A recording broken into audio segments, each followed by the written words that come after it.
Warning. The information shared in these conversations and videos are intended for general knowledge and entertainment purposes only. It should not be considered as legal advice or professional guidance.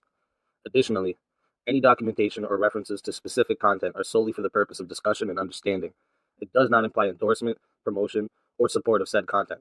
The views expressed in these videos and/or conversation are those of the individuals involved and do not represent any official stance or opinion. The content you are about to experience may contain strong language, including explicit words and phrases. This language is used for artistic expression and may be integral to the storyline or character development.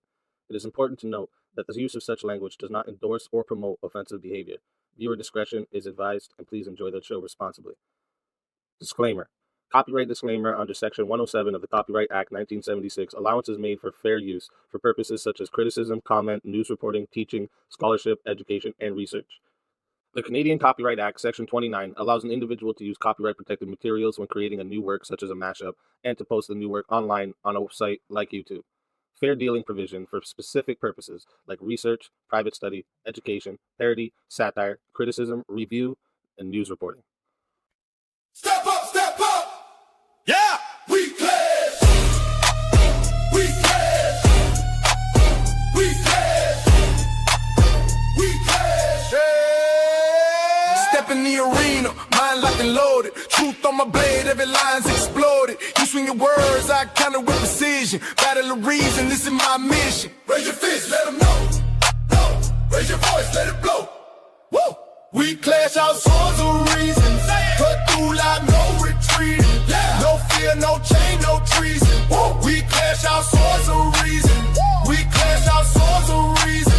Cut through like no retreat. Yeah. No fear, no chain, no treason. Woo. We clash our swords of reason. Step back, I'm a scholar and a fighter. Every claim you throw, I strike tighter. Logic and power, I never fold. In the war of words, I'm solid gold. Raise your fist, let them know. Whoa. Raise your voice, let it blow. Woo. We clash our swords of reason. Cut through like no retreat. Yeah. No fear, no chain, no treason. Woo. We clash our swords of reason. We clash our swords of reason. Cut through like no retreat. Yeah. No fear, no chain, no treason. Woo. We clash our swords of reason. Every thought a fortress, every claim a storm. We forge a truth where chaos takes form. Ideas ignite like lightning through the night. In the war of minds, we bring the light. Step in, feel the heat. Truth is my weapon, never beat. Raise them high, break the ceiling. With a fire, with a feeling. We clash our swords of reason. Cut through like no retreating. No fear, no chain, no treason. We clash our swords of reason. We clash our swords of reason. Cut through like no retreating. No fear, no chain, no treason. We clash our swords of reason. We clash our swords of reason. Cut through like no retreating. No fear, no chain, no treason. We clash our swords of reason. Welcome, everybody, to Swords of Reason right here on the Speakeazy show, Mondays, Tuesdays, and Wednesdays. This is where logic meets passion. If you're new here, the format is simple. Each debater gets 10 minutes for their opening statements, followed by a 5-minute uninterrupted rebuttal. After that, we enter the arena for a full hour of back and forth debates where the arguments can clash and the iron can sharpen the iron. And then finally, each side delivers 5-minute closing statements to lock in their case. And then when that's done, we'll move into a 30-minute Q&A. I'm going to drop the Q&A in the chat for you guys, but keep in mind, Super Chats, PayPal, Cash Apps, these questions will get priority. So if they fill up the entire 30 minutes, we may not get to the free chat questions. So if there's something you want guaranteed to be asked, make sure you send it through one of the priority options. And once the formal debate wraps up, we're going to open the doors for a chaos and chill panel. This is where the community can hop in, challenge the prompt and debaters if they choose to stick around, because that part is optional for them. But it's always where things get wild. Today's debate prompt is the U.S. should not be fighting Iran in 2026. And for the affirmative on the prompt, we have Counterpoints. He operates multiple YouTube channels, including Counterpoints 40K, where he breaks down Warhammer lore and sci-fi weaponry, and also Counterpoints Politics, where he engages in political debate and works to build a centrist coalition. And you can find both these links in the description. And for the negative, we have Teriak, known for tackling the hot cultural flashpoints, throwing down in political debates, and making frequent appearances on open panels. An aspiring professional memester that's mastered the art of turning viral moments into conversation starters. And if that's not enough, he also hosts Spin the Wheel. It's a show where viewers can pay to roll the dice and ignite some truly fire discussions. And you can also find his link in the description below. With that being said, we're going to get right into opening statements. So Counterpoints, whenever you're ready for your opening statement, I will start the clock with your voice. Yeah, so back in the 1990s, there was a series of dueling essays. One of them was called Clash of Civilizations. The other one was called The End of History.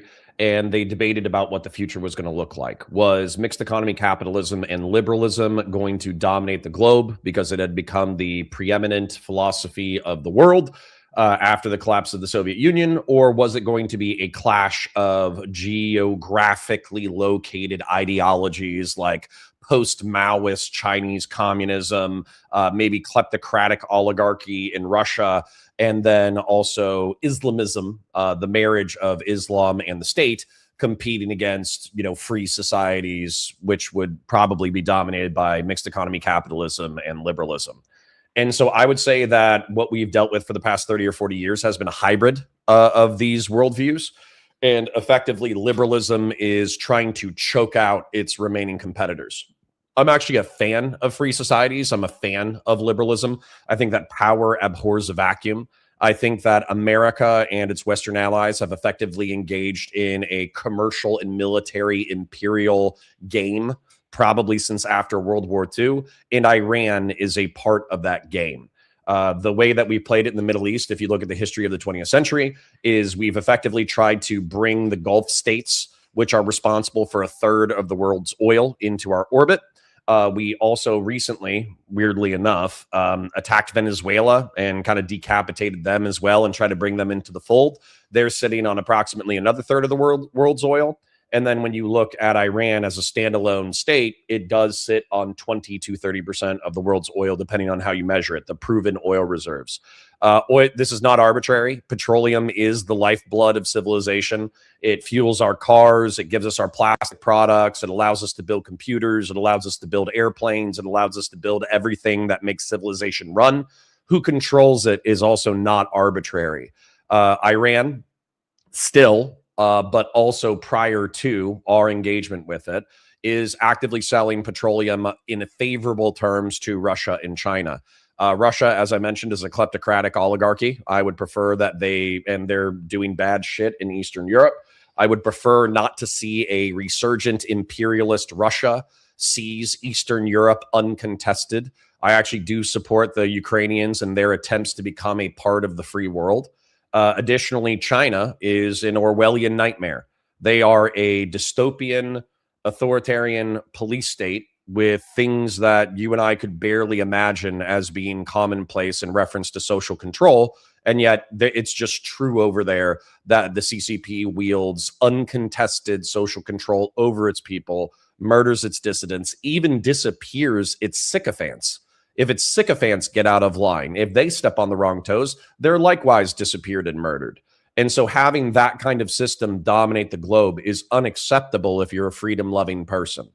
And so, I think Donald Trump's a piece of shit. I think he's probably an aspiring authoritarian and kleptocratic fascist himself. I think he's an authoritarian douchebag. I think he launched this war incorrectly. I think we should at minimum have an authorization for use of military force. However, with all of that being said, just because I think that the United States has launched this war incorrectly, just because Donald Trump is a piece of shit, doesn't mean that there aren't reasons to proceed in for a penny, in for a pound. Just since I have the time, I'm going to expand on that concept a little bit since I see the quizzical looks from Teriak. So, as an example, let's say that it was true, but which, by the way, I don't think it was. But let's say that it was true that Iran was on the verge of obtaining a nuclear bomb, and we thought that for geopolitical purposes that it was necessary in order to make sure they didn't have the capacity to do so, and that Israel was on the verge of launching a decapitation strike, and they were going to do so with or without us.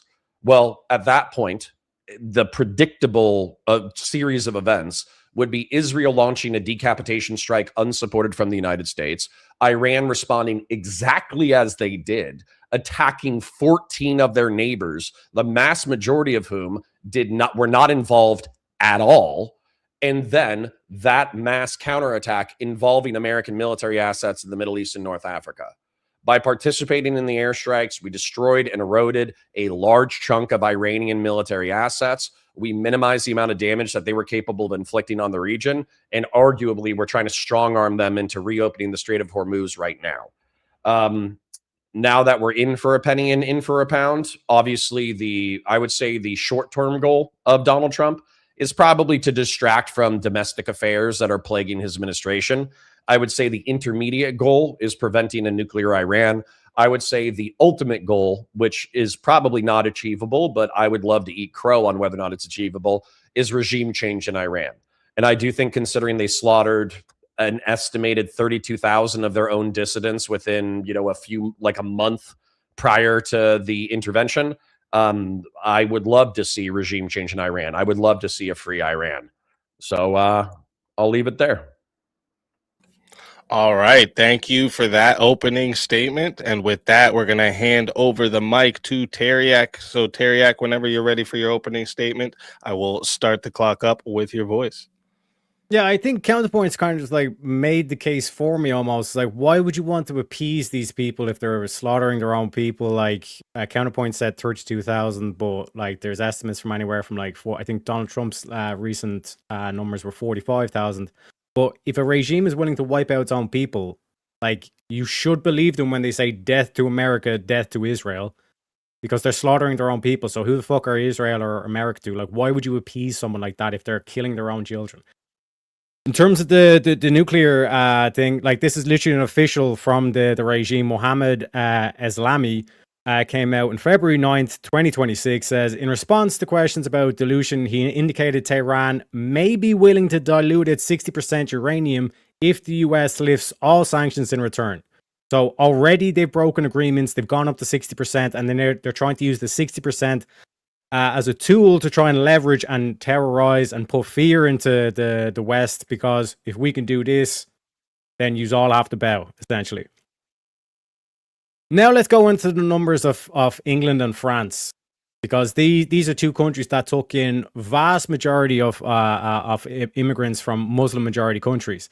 In the year 2000, the rapes in England was approximately 15 to 16 per 100,000. It's now at 115 to 120 per 100,000. That's a 7 times increase.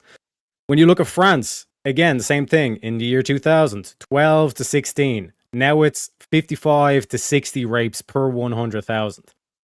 Now you might be saying, oh no, they just got better at reporting or some bullshit excuse like that. But when we look at Poland, Poland's rapes was 6 per 100,000 in the year 2000. And now it's gone down to 1.3 to 1.4 per 100,000. The only explanation is Poland didn't take in Muslim refugees, Muslim immigrants. They staunchly refused that, and they were called Islamophobic. They were called all sorts of names. But Poland's not experiencing a rape epidemic like the likes of France and England, right? Here is a statement just to give you an idea of how brutal these people are, right? This is and I have the full letter here. If you want me to read the full thing, I'll read the full thing. But just going down to the key description of it, here's a quote from a letter sent out by the Rape Gang Inquiry that was pushed and spearheaded by Rupert Lowe, a British hero, Minister for Parliament. The survivor's violent gang rape and abuse began at the age of 12. She was raped multiple times per day over many years. The rapes were filmed and were used as blackmail. The survivor has stated multiple police officers were active perpetrators. Just to give you an idea, they've infiltrated the police, they've infiltrated the government. Money was exchanged openly, and this destroyed her ability and her willingness to seek help. So the police were taking bribes and they were taking part in it. Police vehicles were used to traffic her, and some of the abuse events were called cop nights.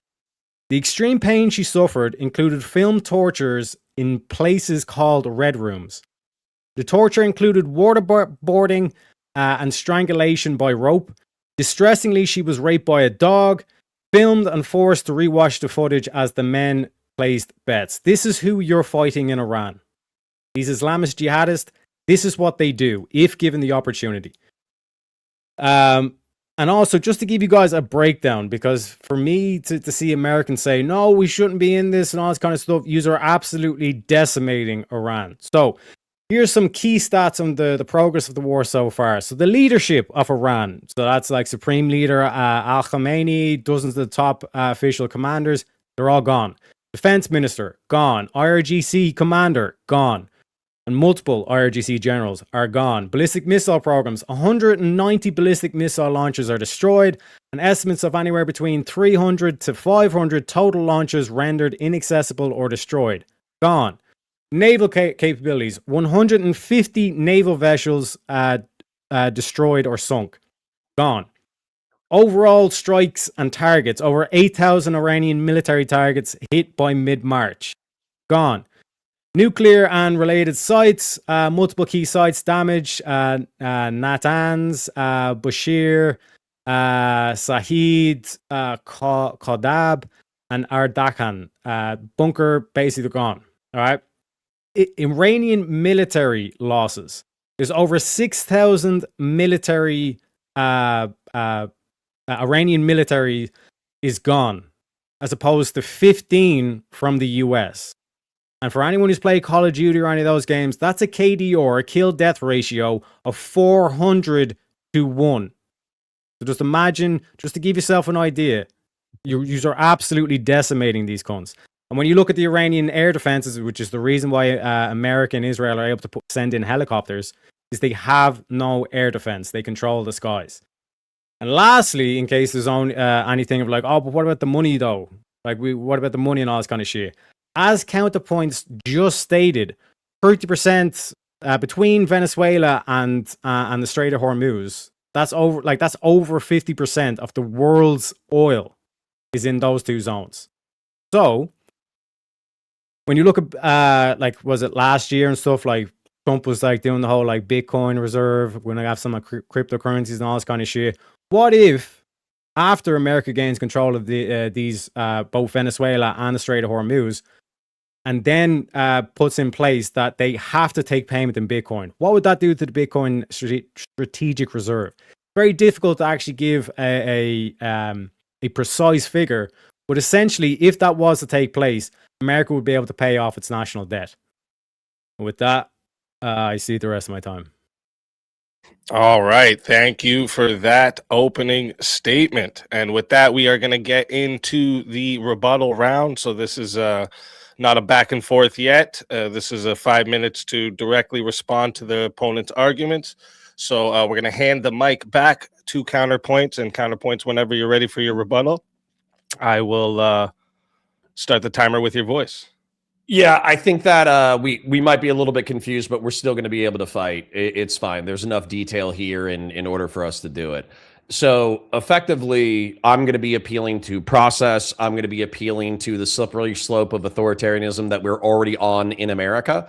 But effectively, hearing an Irishman, presumably in Ireland, arguing for American imperialism, I love it. Amazing. This is great.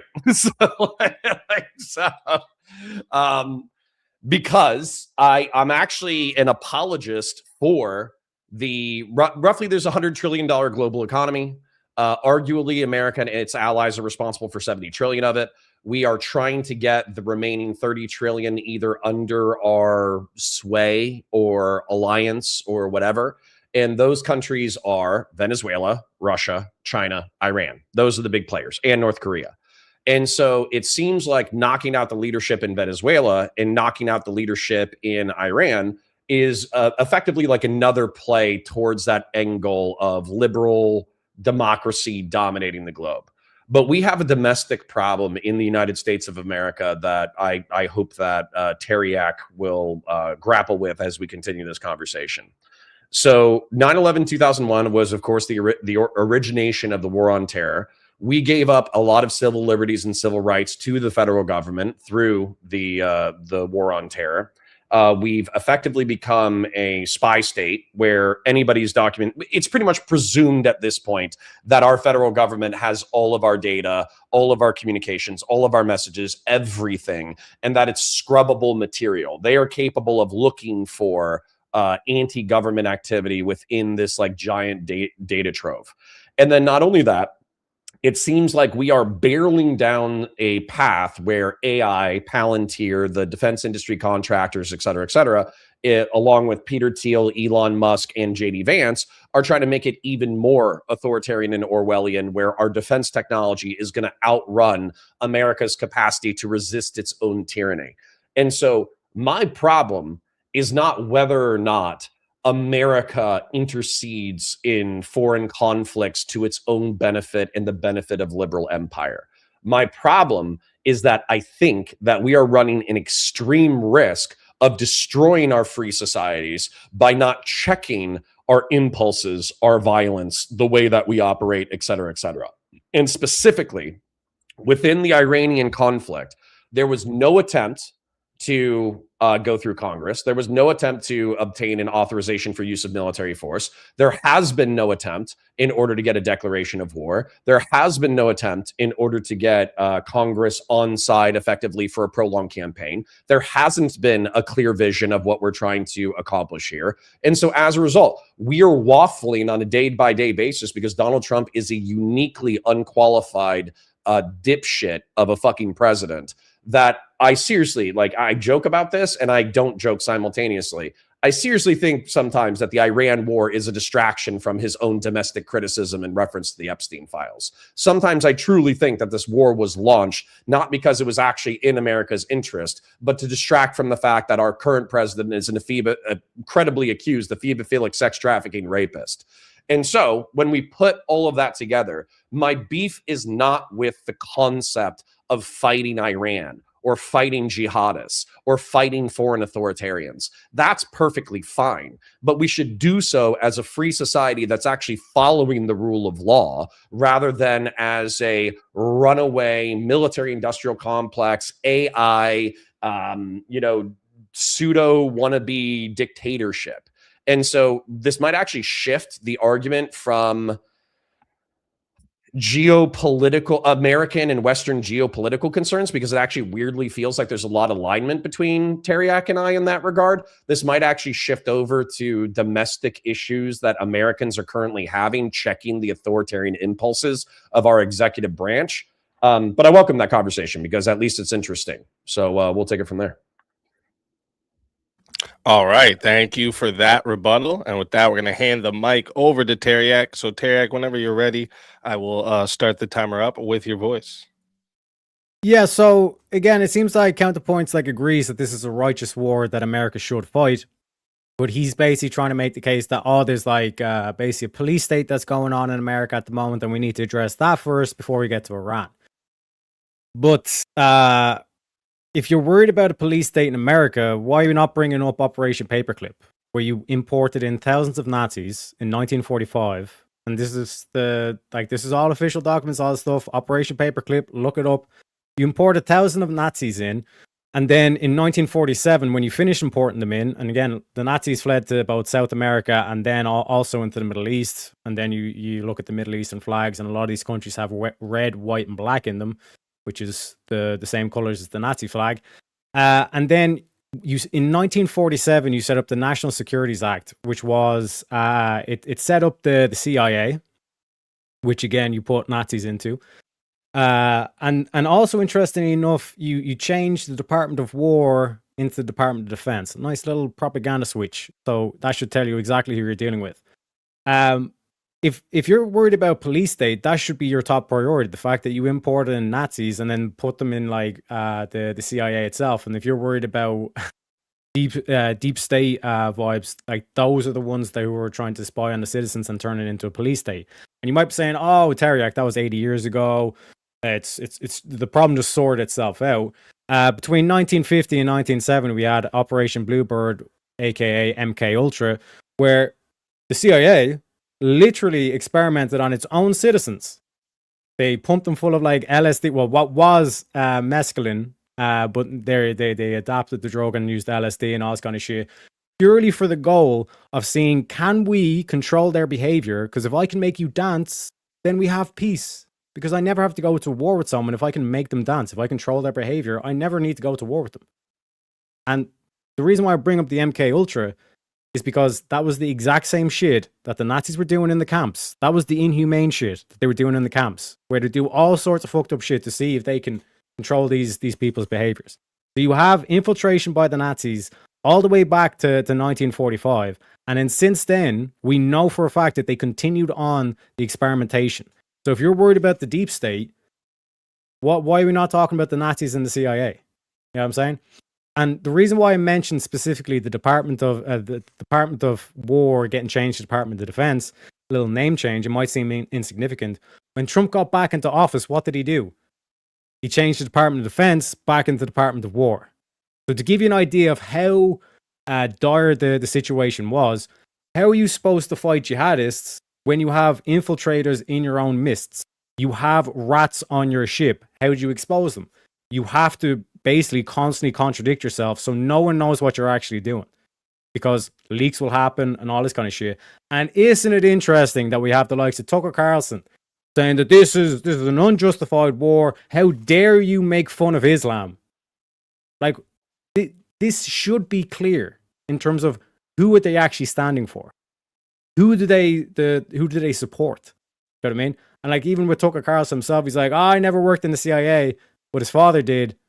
And you can be an asset of the CIA while not technically working for the CIA officially. So if the police state is your main concern, then why are we not talking about Tucker Carlson? Why are we not talking about the Nazis that infiltrated since 1945? With that, I cede the rest of my time. All right. Thank you for that rebuttal. Great rebuttals from both sides. Before we move into the open hour back and forth, talk to the audience real quick. If you're watching right now, make sure you hit the like button, subscribe to the channel, and subscribe to tonight's debaters. Okay, their links are in the description. We host all kinds of debates on Swords of Reasons, politics, culture, ethics, internet topics, anything where reasoning and passion can collide. We put it in the arena. So if you enjoy the format, make sure you stay locked in, because we have a lot more coming for you all. And reminder for the live chat, after the closing statements, we're going to be doing a 30-minute Q&A. So I've already dropped the Q&A there, but remember, super chats, PayPal, Cash Apps, these will get priority. And if they fill up the whole 30 minutes, we may not get to the free one. So if there's something you really want answered, make sure you send it through one of the priority options, and we'll make sure it gets asked.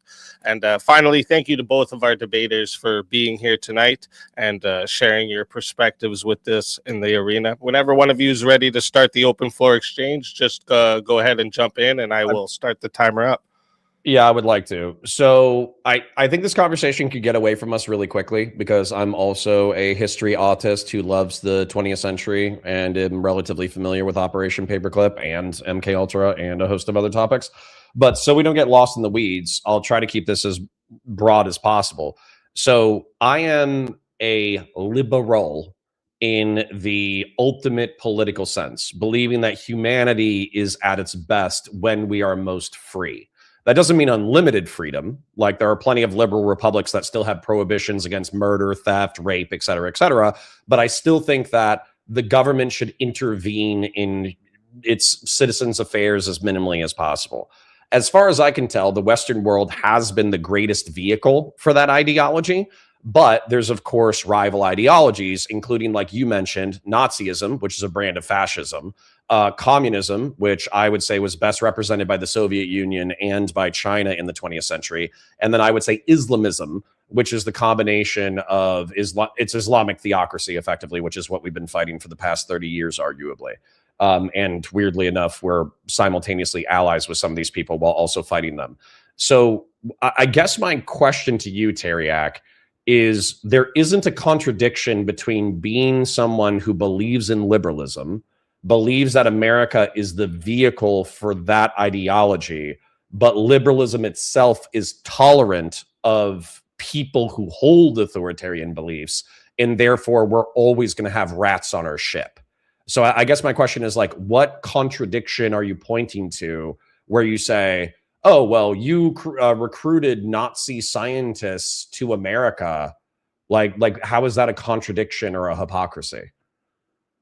Because when you have the false pretense that it's like, oh, we're like actually free right now, my counter is that your CIA was infiltrated by Nazis. And they continued on the exact same shit that they were doing in Germany. So and from that, that's the reason why you have a police state. Well, then we can get into the number one, we could get into the limits of the police state. Number two, we could get into the Nazis that we recruited. The vast majority of the Nazis that we recruited in Operation Paperclip were rocket scientists, and they were relocated to Huntsville, Alabama. Also, the CIA operatives, we were operating with them in anti-communist operations in the Cold War. So that's effectively like taking a rat and then taking and using it to hunt a different kind of rat. So for me, once again, there's no contradiction here. So you're saying that they seized it. What, did we have Heinrich Himmler? Did we have like Adolf Hitler's son? Did he take over the OSS and the CIA? No, we were using Nazis to hunt communists. So once again, I don't think there's a contradiction here. We used one authoritarian to hunt another authoritarian. Yes, and from the process, the authoritarians that you led into your secret service have now been manipulating. Like, do you not find it weird? Like, you say you live in a free democracy, but do you not find it weird that the Republicans are nationalists, the Democrats are socialists? In terms of I don't think they're pure. Okay, so I'm going to try to keep up with the words that you throw, because you throw words at me that are fairly complex. So nationalists, people who believe in the concept of a nation state and representing the people of said nation state, and then socialists, people who, if they're Marxian socialist, they believe in the decommodification of basic human need and workers owning the means of production. That's not a very popular idea in America. And also, even nationalism in America is oftentimes civic nationalism. Even on the right wing, Marco Rubio and JD Vance, who are some of our most extreme current right-wing ideologues, they always cater to a civic nationalist idea where if you believe in the American ideology, regardless of ethno-religious background, you're still an American. Yeah, so if you were a Nazi in modern day America, it would be the perfect political system, because no matter who gets in office, you're either going to get nationalist policies or you're going to get socialist policies. No matter do you think that we have the Republicans and Democrats. Do you think hold on. So do you think that we have decommodification of basic human need or workers owning the means of production in the United States of America? In terms of a strict sense, no. It's not going to be like we're mapping out exactly what like socialism as a raw entity is. You know what I mean? It's like the same thing with like how Iran fell. It's the same thing of how, yeah, it's the same thing of how Iran fell. The reason why Iran fell is because the Islamists sided with the communists, which is what you're seeing in America now. In all your universities, they're waving Palestinian flags, and you have feminists siding with these bastards, claiming that they're oppressed in America right now, when women in Iran cannot even leave the house without a burqa, without getting the shit beat out of them. Okay? Yeah. So in terms of like the alliance that we're talking about here, tons of left-wing people are stupid as shit, but I don't think that has anything to do with whether or not I live in a free society. What I'm saying is you're seeing the exact same phenomenon of the Islamic communism, even though the feminists would not claim that they're Islamic communists and the Islamists would not claim that they're Islamic communists. But there is an alliance there. This is the same thing that I'm pointing out to you. When you look at the mentality of the Republicans and look at the mentality of the Democrats, all the Republicans care about is nationalism or some national identity and things like that. And then on the other side, you have all social spending, social benefits, social welfare, all this kind of shit. So when you look at the closed system, there's only one real political desire that's being pushed, which is National Socialism. Okay. The reason why I'm frustrated with your articulation, is intended or not, is because I feel like it obfuscates the topic. So when you're talking about like National Socialism, that's a label for a brand of fascism that was common in Germany in the 1930s and 1940s. But that is political corporatism and flexible authoritarianism as espoused by Giovanni Gentile. And so that ideology is different than just being a civic nationalist. Is there any society except for like, I don't know, globalists? Is there really any example of a society that doesn't have some degree of nationalism, meaning that they identify a people that they represent within governance? Like, can you think of a single society on our planet that doesn't have nationalism within it? You know, you're missing what I'm getting at. What I'm getting at is the Hegelian dialectic. When you look But at can you Hegelian answer my dialectic, question? yeah, I am. Like in terms of like, obviously, like every single nation is going to have some form of like nationality or nation, or caring about the nation, because that's what unites Right. the people. So Hence why would why calling the likes of them communism, iterations of National hen- Socialism be hence, productive for us at hence all? why, hence why the communists will say we want to abolish the state, which is why it merges with Islam, because Islam is like the Sharia law. So you're able to get rid of the state and still govern with Sharia law. I feel like we're bouncing in around with terms, words again. one sec to explain like why I'm pointing out this thing between the Republicans and the Democrats is when you look at Hegelian dialectic, there will always be a thesis that's put forward. So an example would be, let's say, monarchy, right?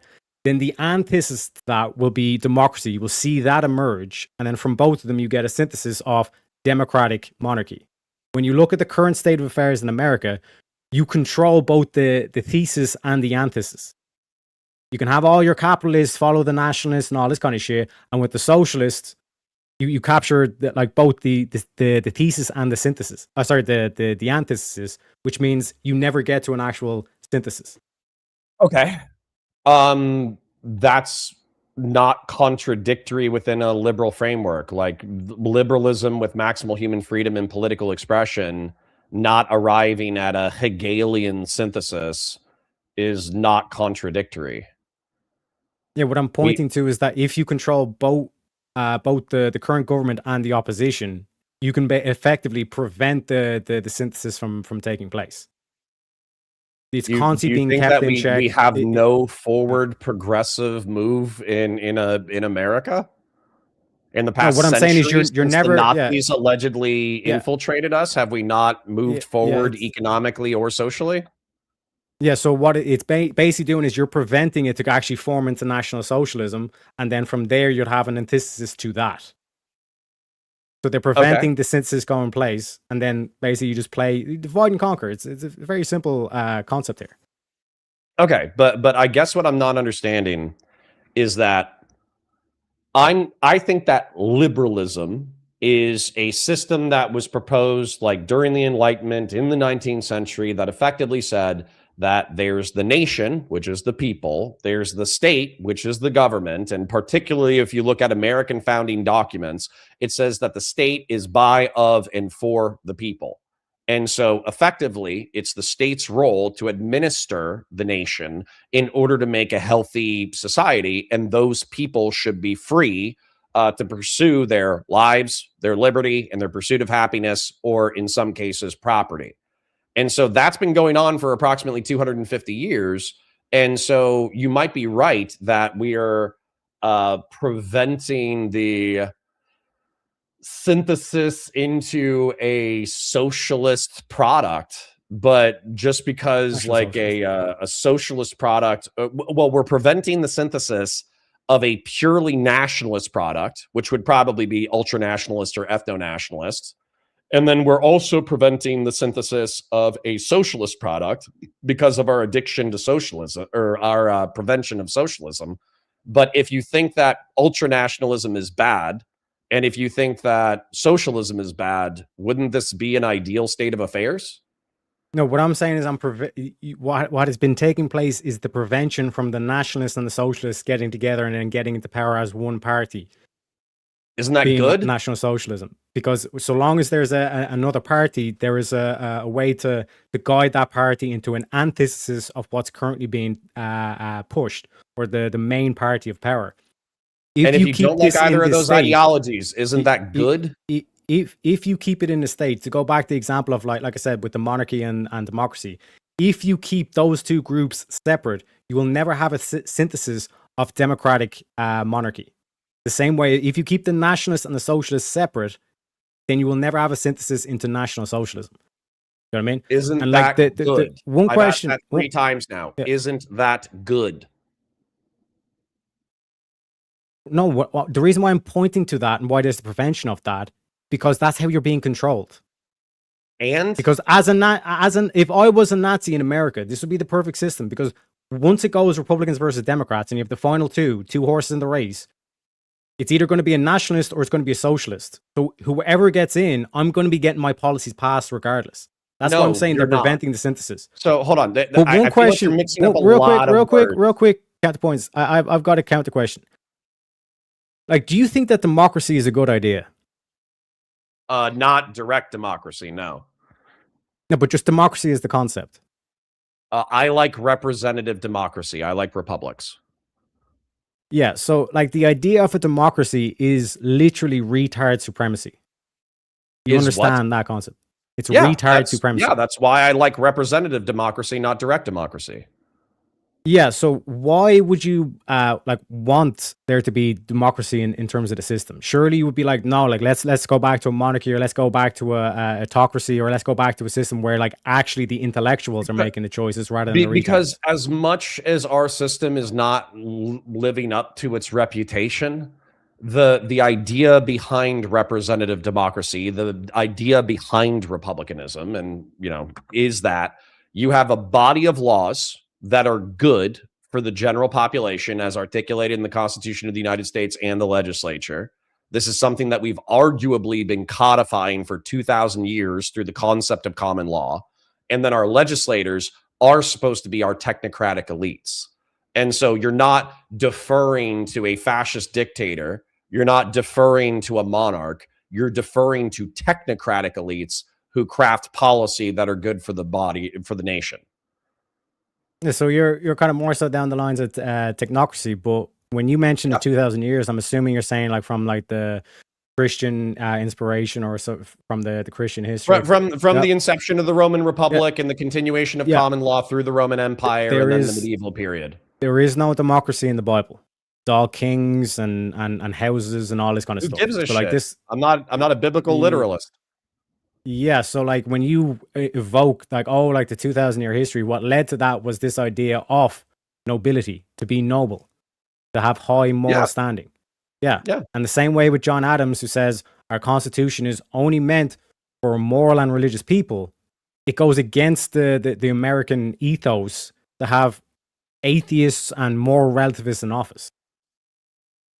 Yes and no. I mean, he was one of the founding fathers, but Jefferson famously was quoted as like, in order to hold office, neither pagan nor Hindu nor heathen nor Jew nor any sect of Christian should be prohibited from office. There were other founding fathers who believed that there wasn't a contradiction between the republic and various faith. Yeah, because if you are in a religion, you have to believe in a supreme being. Okay. Atheists will deny the supreme being. Okay. Yes, which means they should not be holding public office.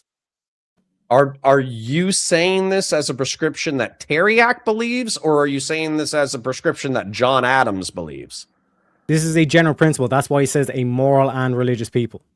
Because if you don't have morality, I don't think you need religion. Monday, I don't think you need specific dogmatic religion to be a moral person. I'm countering the Jefferson comment where he's like, no, like religious person should be prohibited. Just to make like a clarification, like I'm just trying to think of this like as a audience viewing this. So Teriak, are you saying that like the war is justified because it's stopping a synthesis with socialism? It sounded like you were saying. The reason why this war is so important, because the Counterpoints doesn't seem to disagree with the war being righteous. This is a righteous war, which is why America should fight it. Don't get me wrong. Like I said, you're destroying Iran, but I'm ashamed of the European abandonment, essentially, of America and all this stuff. The reason why we shifted into the Americas because Counterpoint was saying, well, we have this issue where we're slowly turning into a police state. And I agree. When you look at Donald Trump, the way he's been handling things, he switched the name of the Department of Defense back into the Department of War. That to me signifies that this whole Nazi infestation that you have been dealing with for 80 years is coming to an end. So this whole police state is going to be coming to an end. So you're saying this war is helping that within America? Is that what you're saying? Okay, Yes, okay. I just wanted to get a clarification because I was a little bit. Wait. So hold on. So you think Donald Trump? Yeah, go ahead. Because when you look at, for example, Die Spinne, which is German for the spider, this was like, or Odessa is another name for it. It was a network of how the Nazis were able to escape from Germany, escape from persecution, all that stuff, and they went to mainly the South America, Middle East, and then, like I said, Operation Paperclip.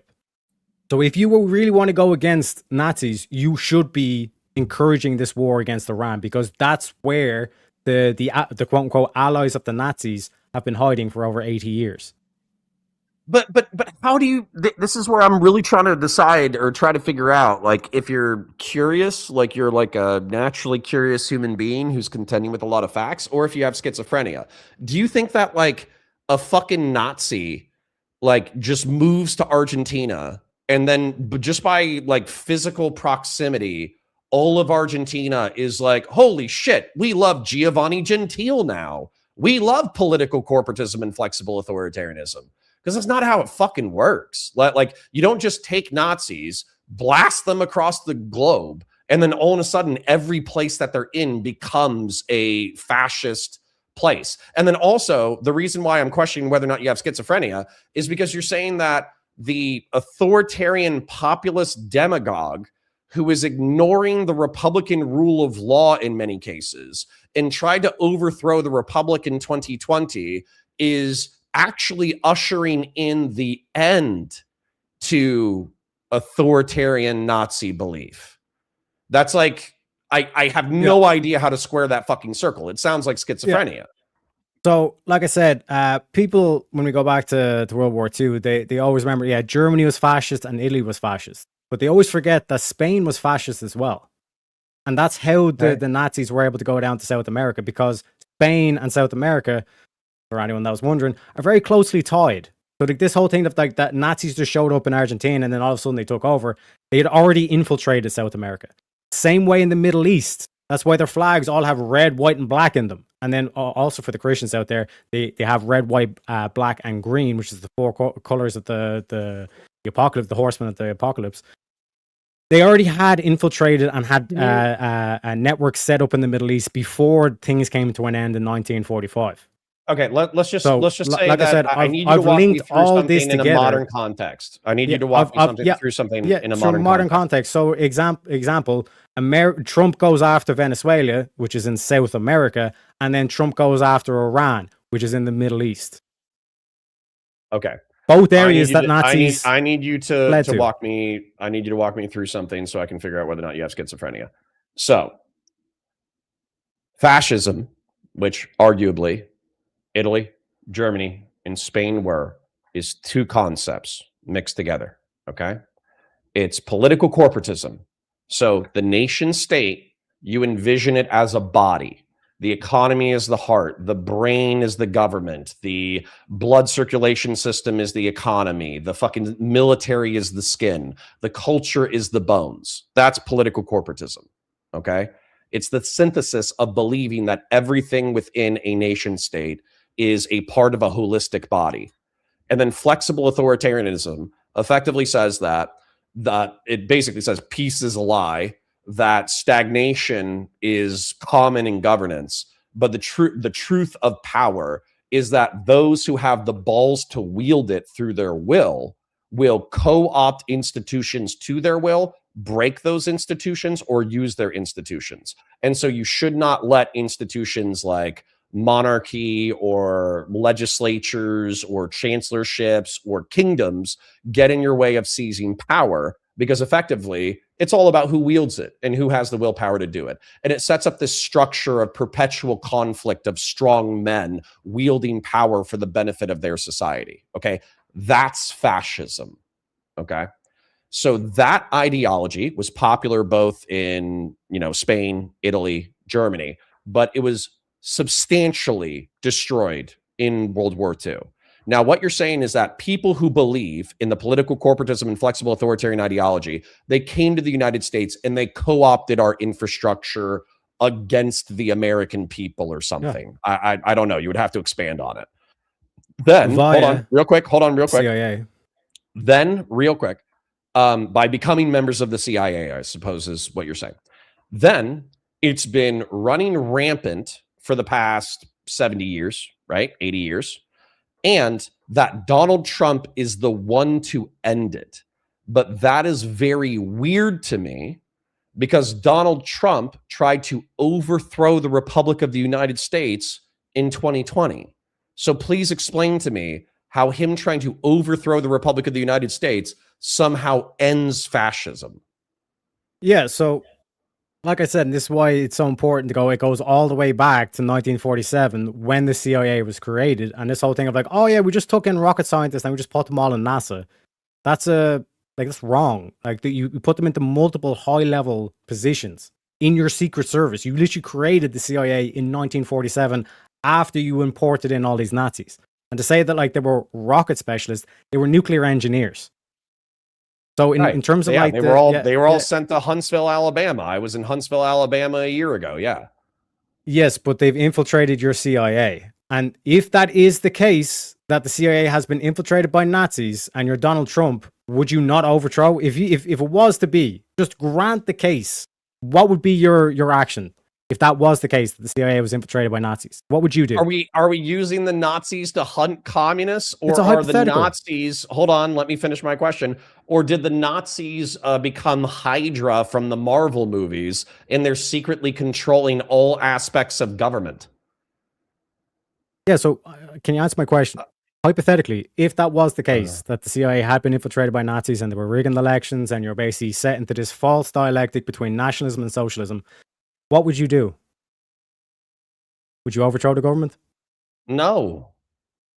Oh, so you just live on the Nazis. Because I asked you a qualifying question. The qualifying question is, are we using the Nazis to hunt communists, or did if you said, no, the Nazis have co-opted every single institution, they've co-opted the entirety of your political system, then I think at that point you're pretty much fucked. So I don't even know what you do at that point. So you're saying somehow one sec, you wouldn't rebel. That we turn into a fascist police state, and Donald Trump is overthrowing our fascist police state. Yeah. You're the one that's making the claim now in terms of, because like Trump could have got a bullet in Pennsylvania. You know what I mean?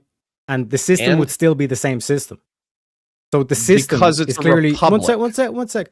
The system is clearly a police state, or it's going along those lines anyway. Because we can just go back to Obama, like George Bush and all this kind of stuff.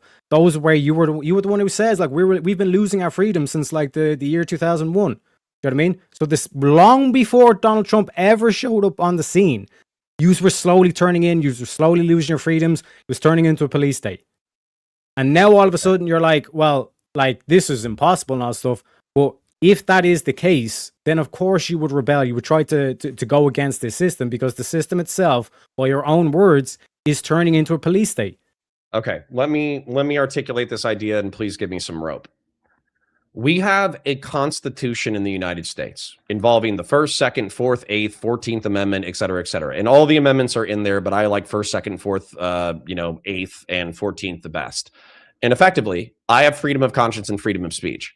I have the capacity to defend myself, and in my founding documents, it effectively says that if my government goes too far, not only do I have the right, I have the duty to overthrow an authoritarian government. I have the capacity to own private arms, and the judicial system by which I'm judged has to follow certain rules if it's prosecuting me for a criminal offense. Now, I would say 99% of the time, that system is actually still being adhered to. The problem is that there's motherfuckers like Donald Trump who are trying to completely bypass that system. But what you're saying is that that system has been totally corrupted, no longer exists, despite the fact that I and most Americans live it, and that the person who's trying to subvert it the most in recent memory is actually a champion of the system. That's just schizophrenia. That makes no fucking sense whatsoever. If he was a champion of the system, why didn't he get elected in 2020? Sorry, say that again? If he was a champion of the system, why did he not get elected in 2020? Because of COVID. Because basically we were experiencing one of the worst economic downturns since the Great Depression, arguably worse than the 2008 financial crisis. That happened under Biden. It was at the end of Trump's term. Yes, and the economic shocks of mass unemployment and printing money so people could survive happened during Trump. Late 2020 is when COVID started. And then it was 4 years of Biden where all the economic strain actually took place. It's you not like that in it just happens in an 2020, instant. Biden and Trump were running for election, right? So the economy was getting fucked in the ass while Trump was in charge, and people out of desperation picked a new leader. You do realize it takes time for policies to take effect on the economy, correct? I absolutely do, but I was alive during 2020 and I wasn't a teenager. So in 2020, what was happening was literally shitloads of the country, hundreds of thousands or millions of people were at home incapable of engaging in productive labor. Those people swung away from Trump because they wanted anybody to solve the problem. Yeah, but you did not feel the inflation. You did not feel the economic effects until Biden took over. What the fuck does that have to do with what I just said? Because you're trying to make the claim that was, the reason why Trump didn't get elected is because of COVID. But the I was alive at the time. That's what everybody was bitching about. The economic effect from COVID did not take place until 2021 and 2022, and now we're still feeling the effects of it right now. Are you 19? So in terms of the inflation that was caused from COVID, that's the economic strain that we're talking about. So again, to go back to the original point, this whole thing of like Trump rallying against the system, or the system being Donald Trump being the system's golden boy, why would they not have made sure that he got elected in 2020? Because he wasn't the system's golden boy. He's never been the system's golden boy. Okay, so if the system is corrupt, like you said, the system is turning into police state, why are you making the claim that Donald Trump is the champion of the system? Because I think Donald Trump, via J.D. Vance and Peter Thiel and Elon Musk, is the Trojan horse through which the military-industrial complex and AI companies are trying to create a police state. And the war on terror is their pretext. Okay, so this war on terror against Iran, to go back to the topic of the conversation, you're saying that the military-industrial complex wants to take out Iran because they want to turn America into a police state. No, what I am saying is that taking out Iran, if you believe in the Constitution of the United States, liberalism, and by the way, here's another important qualifier. There are Americans who believe that freedom and constitutionalism and liberalism is only for us. Okay? They think it's a local good. And they think that if rival societies or authoritarian, that's none of our fucking business. That's actually a healthy chunk of Americans. I'm not like those Americans. I think that republicanism, representative democracy, and freedom and constitutionalism are international human goods. And so that being exported through soft and hard power is actually a good thing. But what I'm worried about is the Trump administration through, and I could explain it in great detail, the people that they have gotten in bed with, they are trying to accelerate the erosion of the Constitution of the United States. They are the fascists that you are saying that they're fighting against. Yeah, so this is why I brought up the example of England. England is a constitutional monarch, okay? So it's not it's not a republic in terms of that sense, but in terms of the power lies solely, not solely, but majority with Parliament. Right, so this whole thing of like my constitution, that didn't do jack prevent what we're seeing in England right now, where their daughters are getting raped because they've been subverted. They've been taken over by Islamists. Yeah, but you understand the Islamists are using the constitution and freedoms of Western society in order to abuse it, right? Yes. So your whole argument here is that Donald Trump's gone against the Constitution, but these Islamists are also using the Constitution against America. So why wouldn't Trump just use the Constitution to try and protect America? Because the Constitution limits the power of the government. It doesn't do anything like it does not limit. At least in my recollection, I would have to check all 25 amendments, but effectively amendments of the Constitution are about restraining federal power, like the laws, as far as like federal laws and state laws. It's not a completely different system, but it's not the same system. Yes, but the point that I'm making is you're saying that like, yeah, okay, yeah, the Islamists will use the Constitution against you. What is your move? What are you supposed to do in that situation, Counterpoints? Well, actually, that was really interesting because that's something that I wrote down during your preamble about Islamist rapists. The United States is infinitely more into extreme incarceration and capital punishment for egregious crimes. I think Europe should probably be more like the United States in that regard. So if you're engaged in like a mass rape, trafficking, conspiracy theory that involves like murder and torture and all that kind of shit, you should at minimum be incarcerated for decades. At maximum, you should be put to death. Yeah, death penalty, beautiful, right?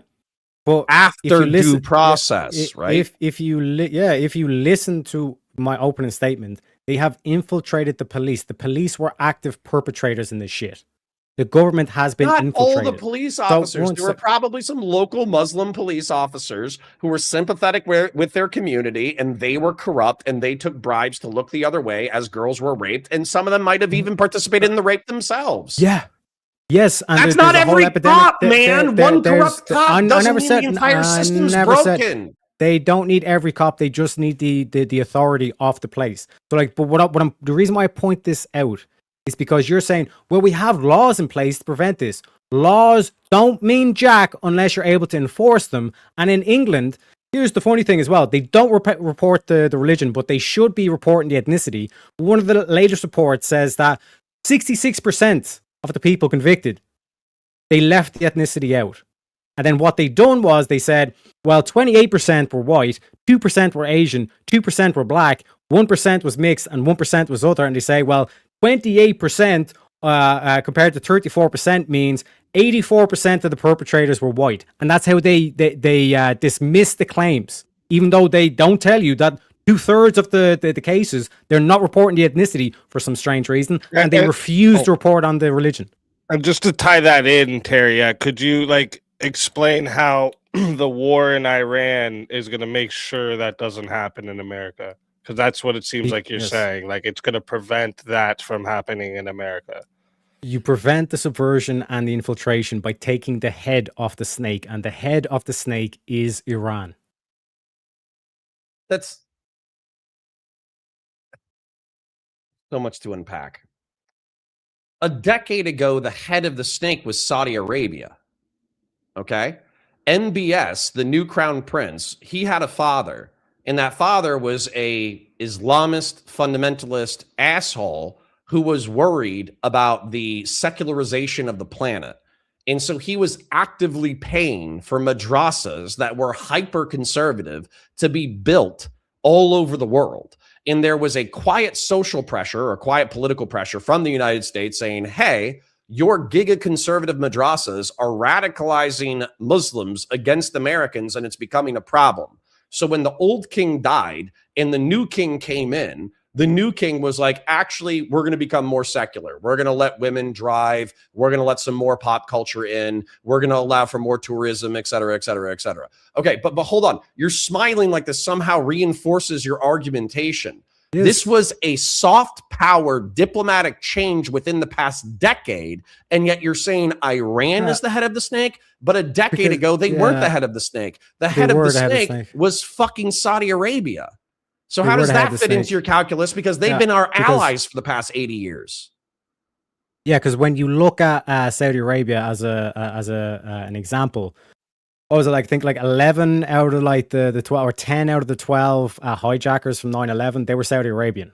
Okay, right? But America didn't invade Saudi Arabia. America invaded Iraq, which is basically a territory owned by Iran. When you go back through to the ancient Persians, like that was former like the whole like Persian Empire that we talk about, which more accurately would be like the Achaemenid or the Sassanid to refer to them. But just for colloquially as a Westerner, the Persian empires that you hear of, Iraq was part of Iran. It was all Iran.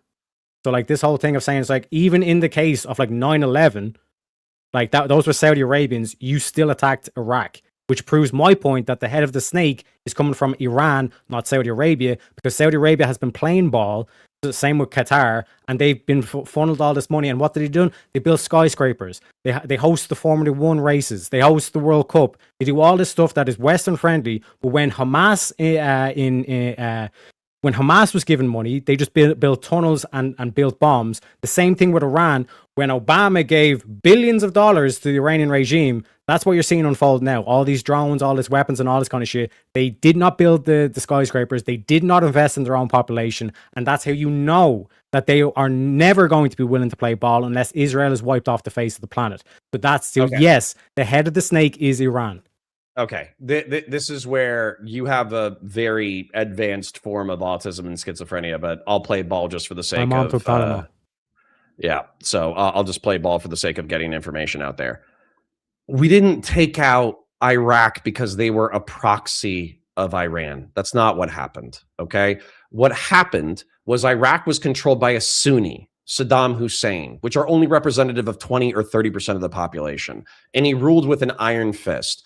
And he was relatively favorable to the Soviet Union, but then the Soviet Union wasn't really willing to support him in the Iran-Iraq war because the Iranians who had the revolution were drifting away from the West.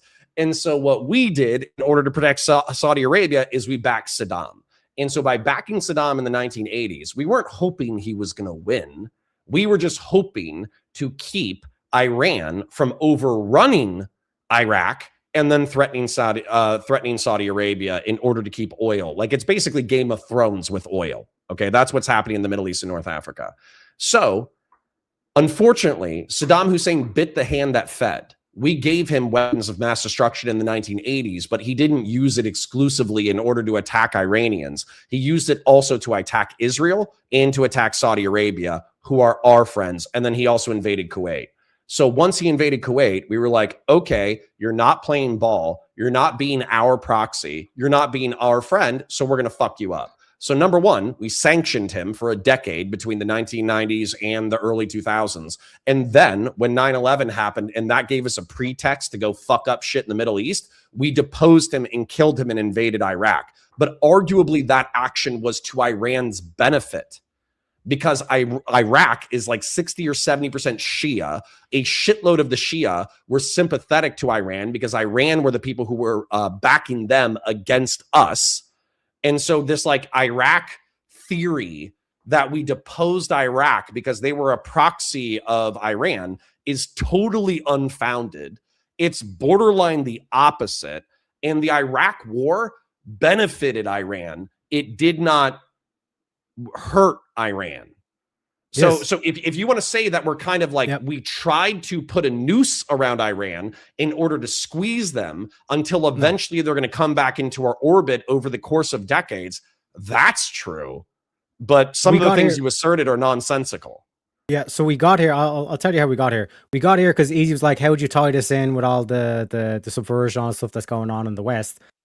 And I said, the head of the snake is Iran. That's why you have to cut the head off the snake. And you said, no, the head of the snake was Saudi Arabia. But then I countered with saying, okay, in 9/11, like 90% of the hijackers were Saudi Arabian, but you invaded Iraq. And as you just admitted, that benefited Iran. So America was acting to try and empower Iran all the way back then, which goes back into my point of why would America help out them if they were the head of the snake? Why would America help out Iran, do something that's beneficial to Iran by going into Iraq and not Saudi Arabia, who was the culprits? Because Saudi Arabia were our allies, and the region is infinitely more complicated than that. If they were allies, Saudi why hijackers, Saudi hold on, I'm Arabians going to answer your question planes? because your assessment is effectively schizophrenia. You're basically taking chicken guts, throwing it on the ground, and then staring at it, and that's your fucking geopolitical analysis, okay?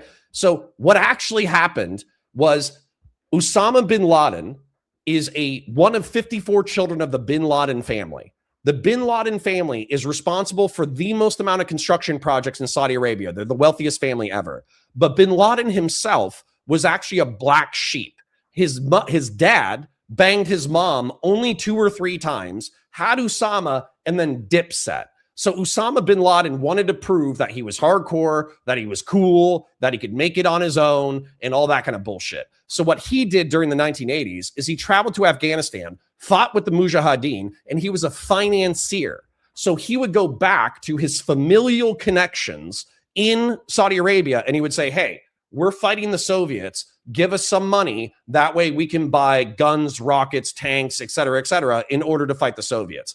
But he was so upset with American involvement with Saudi Arabia that he wanted to attack us and attack Israel. And so as a result, he formed Al-Qaeda, which became an international terrorist organization that then was responsible for terrorist attacks in the 1990s, including the USS Cole, including the World Trade Center bombing in like 1992, and then ultimately the 9/11 terror attacks in 2001. But he recruited from Saudi Arabia. We didn't attack Saudi Arabia because they were allies. This might be a wild concept to you, but not everybody in Saudi Arabia thinks the exact same thing. And not everybody in Saudi Arabia loves or hates America. There's a huge variety of opinion. And so them being Saudi by nationality doesn't somehow indicate that we're playing some deeper fucking game. Like that has nothing to fucking do with anything.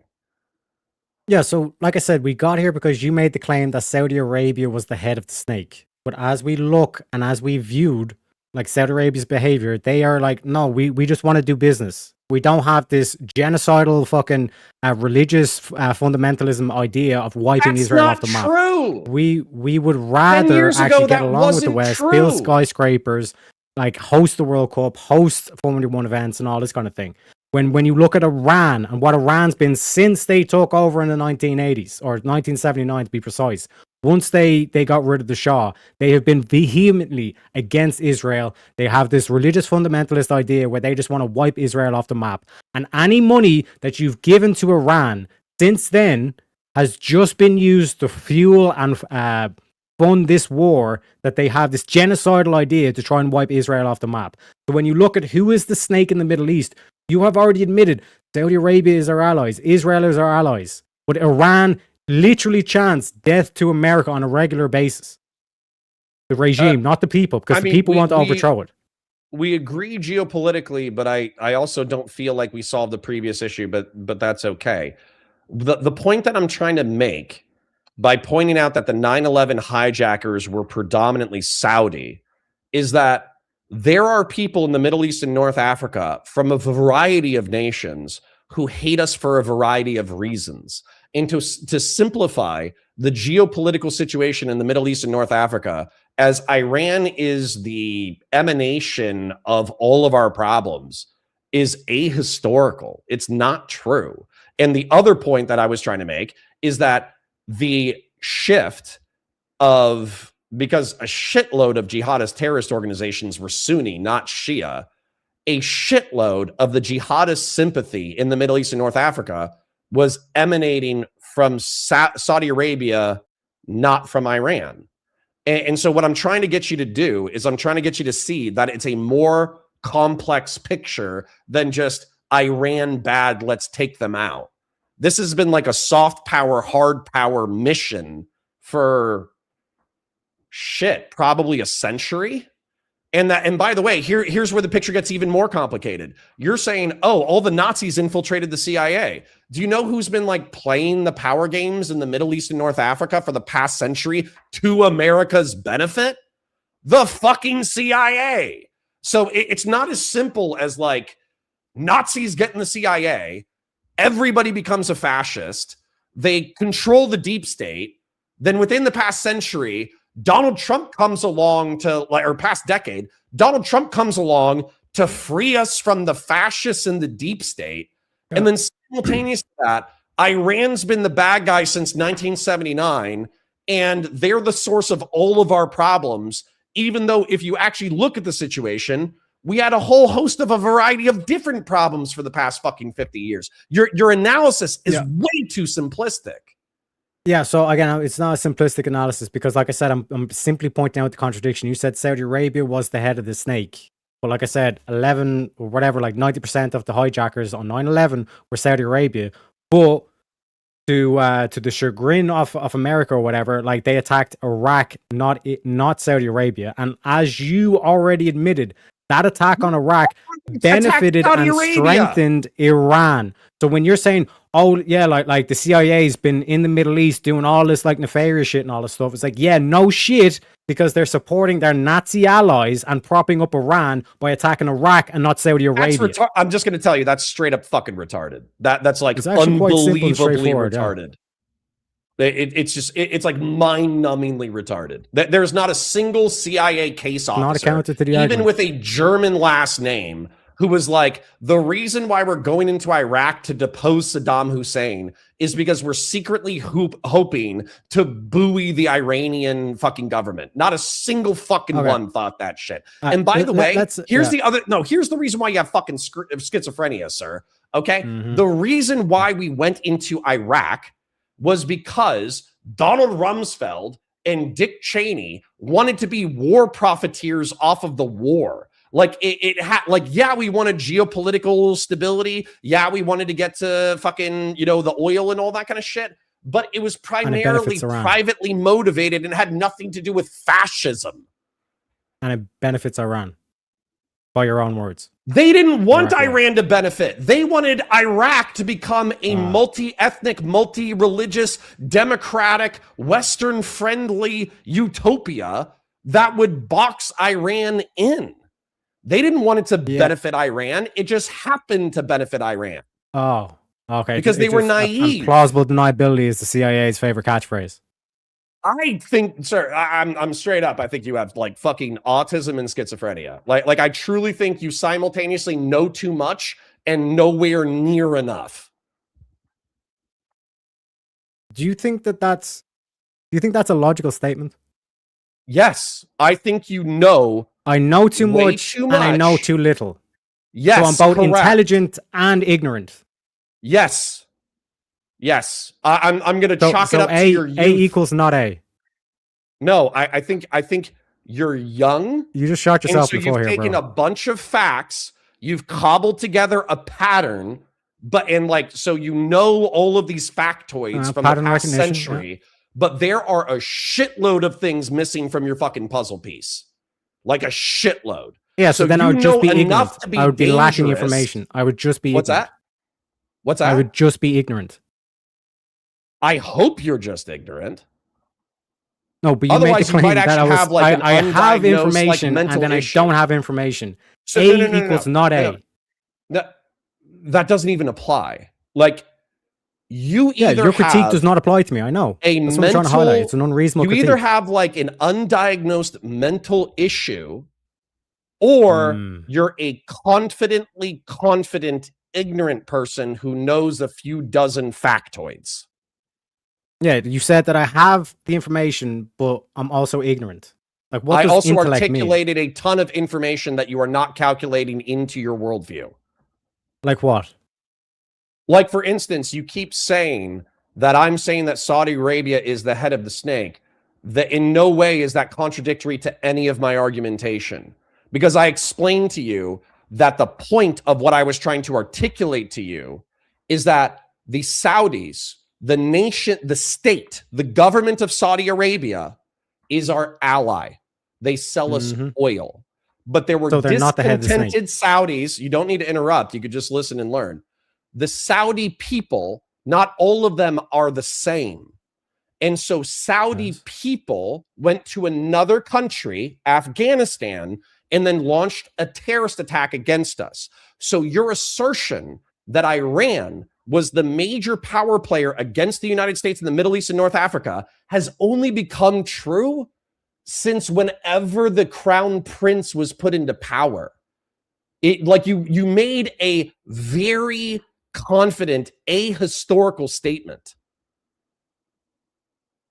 Say that thing about the crown prince Reza Pahlavi.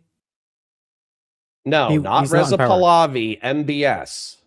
So hold on a second. Let me Google it. Oh, you're talking about Saudi Arabia. Yeah, so like that's what I'm saying. Like we have a Western friendly dude in Saudi Arabia. So Saudi Arabia is not the head of the snake because they're willing to do business with the West. Iran is not willing to do business with the West. They're on a genocidal mission to wipe Israel off the map. Ergo, they're the head of the snake. When you look at the infiltration in England and France and stuff, it's from Pakistan where a lot of these Muslims are coming from, which is closely tied to this Islamic regime in Iran. So you need to cut the head of the snake in Iran. And it seems like you actually agree with me in terms of like, we should win this war against Iran. So I don't get to tie it back to the original topic because it has, to be fair, the counterpoints, it has been an interesting conversation. But to tie it back to the original prompt, I don't understand what you disagree with in terms of like the US fighting Iran and winning the war against Iran. Okay. And to be clear, I agree that we should fight Iran, win the war, reopen the Strait of Hormuz. Hold on. Because we actually talked about this for an hour. So I hope that you're not this confused. Okay. What I told you is that we did not get an authorization for use of military force. We barely consulted Congress. We've bitten off a huge military economic pie, as you yourself even mentioned in your opening. And you and I view the American government in opposite directions. Okay. We see the same problem in opposite directions, which is fucking crazy. Okay. What I think that you have articulated to me, and I would like, well, actually, let me articulate my view first, and then I'll articulate yours the way that I understand it. The way that I understand it is that we are a flawed, fucked up republic. But what makes us great is the Constitution of the United States, representative democracy, rule of law. And this is why America should dominate the globe. But Donald Trump is a fucking cunt, and he's been trying to usurp our Constitution. Weirdly enough, you believe the inverse, that we have been run by fascist dickheads for the past 70 to 80 years, and that Donald Trump is not the poison or the problem or the cancer. He's actually the chemotherapy and the solution. And for me, like just me to you, that is just like super fucking autistic, borderline schizophrenia. But you know, at least you're interested in 20th century history. So I'm not gonna yell at you. Yeah, so like it was an interesting analogy you used in terms of like, you know, like the chemotherapy. Trump is the chemotherapy. Like when you look at like what chemotherapy is, it basically just nukes your entire system. Both healthy cells and the cancer cells, they should die. So like this whole thing, like your argument, like Trump is like going against the Constitution, all this kind of stuff. It's like because it's necessary to do so. But I just want to confirm that you said this. You said I agree. We should fight and win the war with Iran. Is that correct? Yeah. Alhamdulillah, Habibi, which means praise be to Allah, because that's the debate prompt. I get it. I just think that with Speakeazy, it's a nuance basically of the debate prompt, which effectively like he was like, how do you feel about the war in Iran? And I was like, well, you know, I think it's immoral. I think it's fucked up, but I also think it serves our geopolitical interest. So I think the prompt, weirdly enough, I thought you were going to be a liberal, progressive, hippie, pussy, Irish, isolationist, European cuck. And you were going to say, no, we shouldn't be involved at all. And then I was going to get to yell at you about American empire for an hour. So, yeah, that explains like some things. I don't, but I think it's very funny. Yep, thank you very kindly. I got a leprechaun hat as well. Right. So I did think that I was coming into the argument, and effectively I was going to call you a isolationist, European, Irish cuckold who was afraid of the world stage. That's what I thought was going to happen. But yeah, I think those people are traitors, pussies, or like literally like saboteurs. They want to see the downfall of the West. And okay, I will not let that happen. Weirdly enough, despite me still trying to figure out if you have like autism or schizophrenia. Yeah, you guys agree that you guys want obviously America to win, right? But right. You disagree of how it was done because you think Trump kind of overstepped everything. right? In an egregious way. And maybe that didn't come across in my concession or whatever, but effectively, like, this air campaign that we launched within the past 2 months, in my opinion, is comparable to the opening stages of the Iraq war. Also, if we like take the southern 10% of Iran without authorization from Congress, and or we take what do they call that island? Karg Island. If we take those things with conventional troops and it becomes a quagmire, then effectively what I will think Trump is guilty of is kicking a hornet's nest and getting us collectively stung in the dick. And I think he did so because, no offense to present company, I do kind of think Trump is a uniquely retarded, malicious piece of shit. And so going back to the chemo analogy, I think that what's happening is we have like a little bit of skin cancer on our nose that we could chop off with a scalpel. And Donald Trump is effectively like, let's drink 10 times the recommended dose of chemo anti-radiation fucking poison. And that's what I think MAGA is currently engaged in. So I think the cure is worse than the disease in my estimation. Yeah, so like I said, like chemotherapy as an idea is it seems retarded. I'm going to nuke like all your cells in the hopes that like I get the cancer. To keep the cancer. And like I said, there's a cancer that has been in America through a deep state kind of apparatus, like subtly been manipulating and pulling the strings behind the scenes for over 80 years. So when it comes to actually curing that cancer, sometimes you do need to nuke your system in order to actually counter it. And like I said, if there's anything you get from this Counterpoints, it's at least to try and take on the perspective of what if Trump was actually the good guy all along. He put out a tweet yesterday, I do believe, and he said, "A whole civilization will die tonight, never to be brought back again. I don't want that to happen, but it probably will.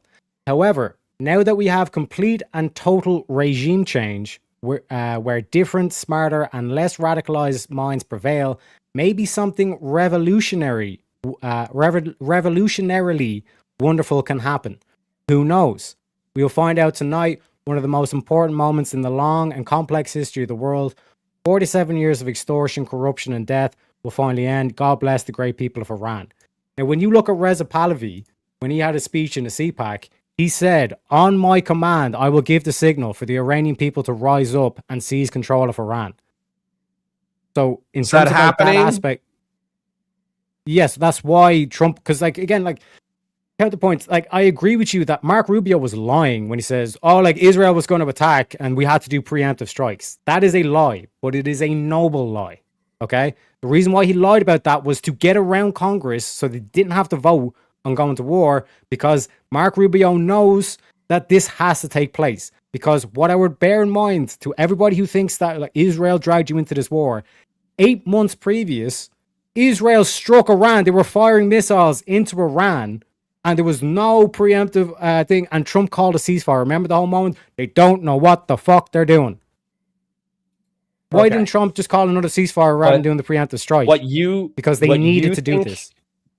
We only got a few seconds before we go into outros. I guess I could do it in the outro, but what I would say is that what you think is cancer, I think is our white blood cells.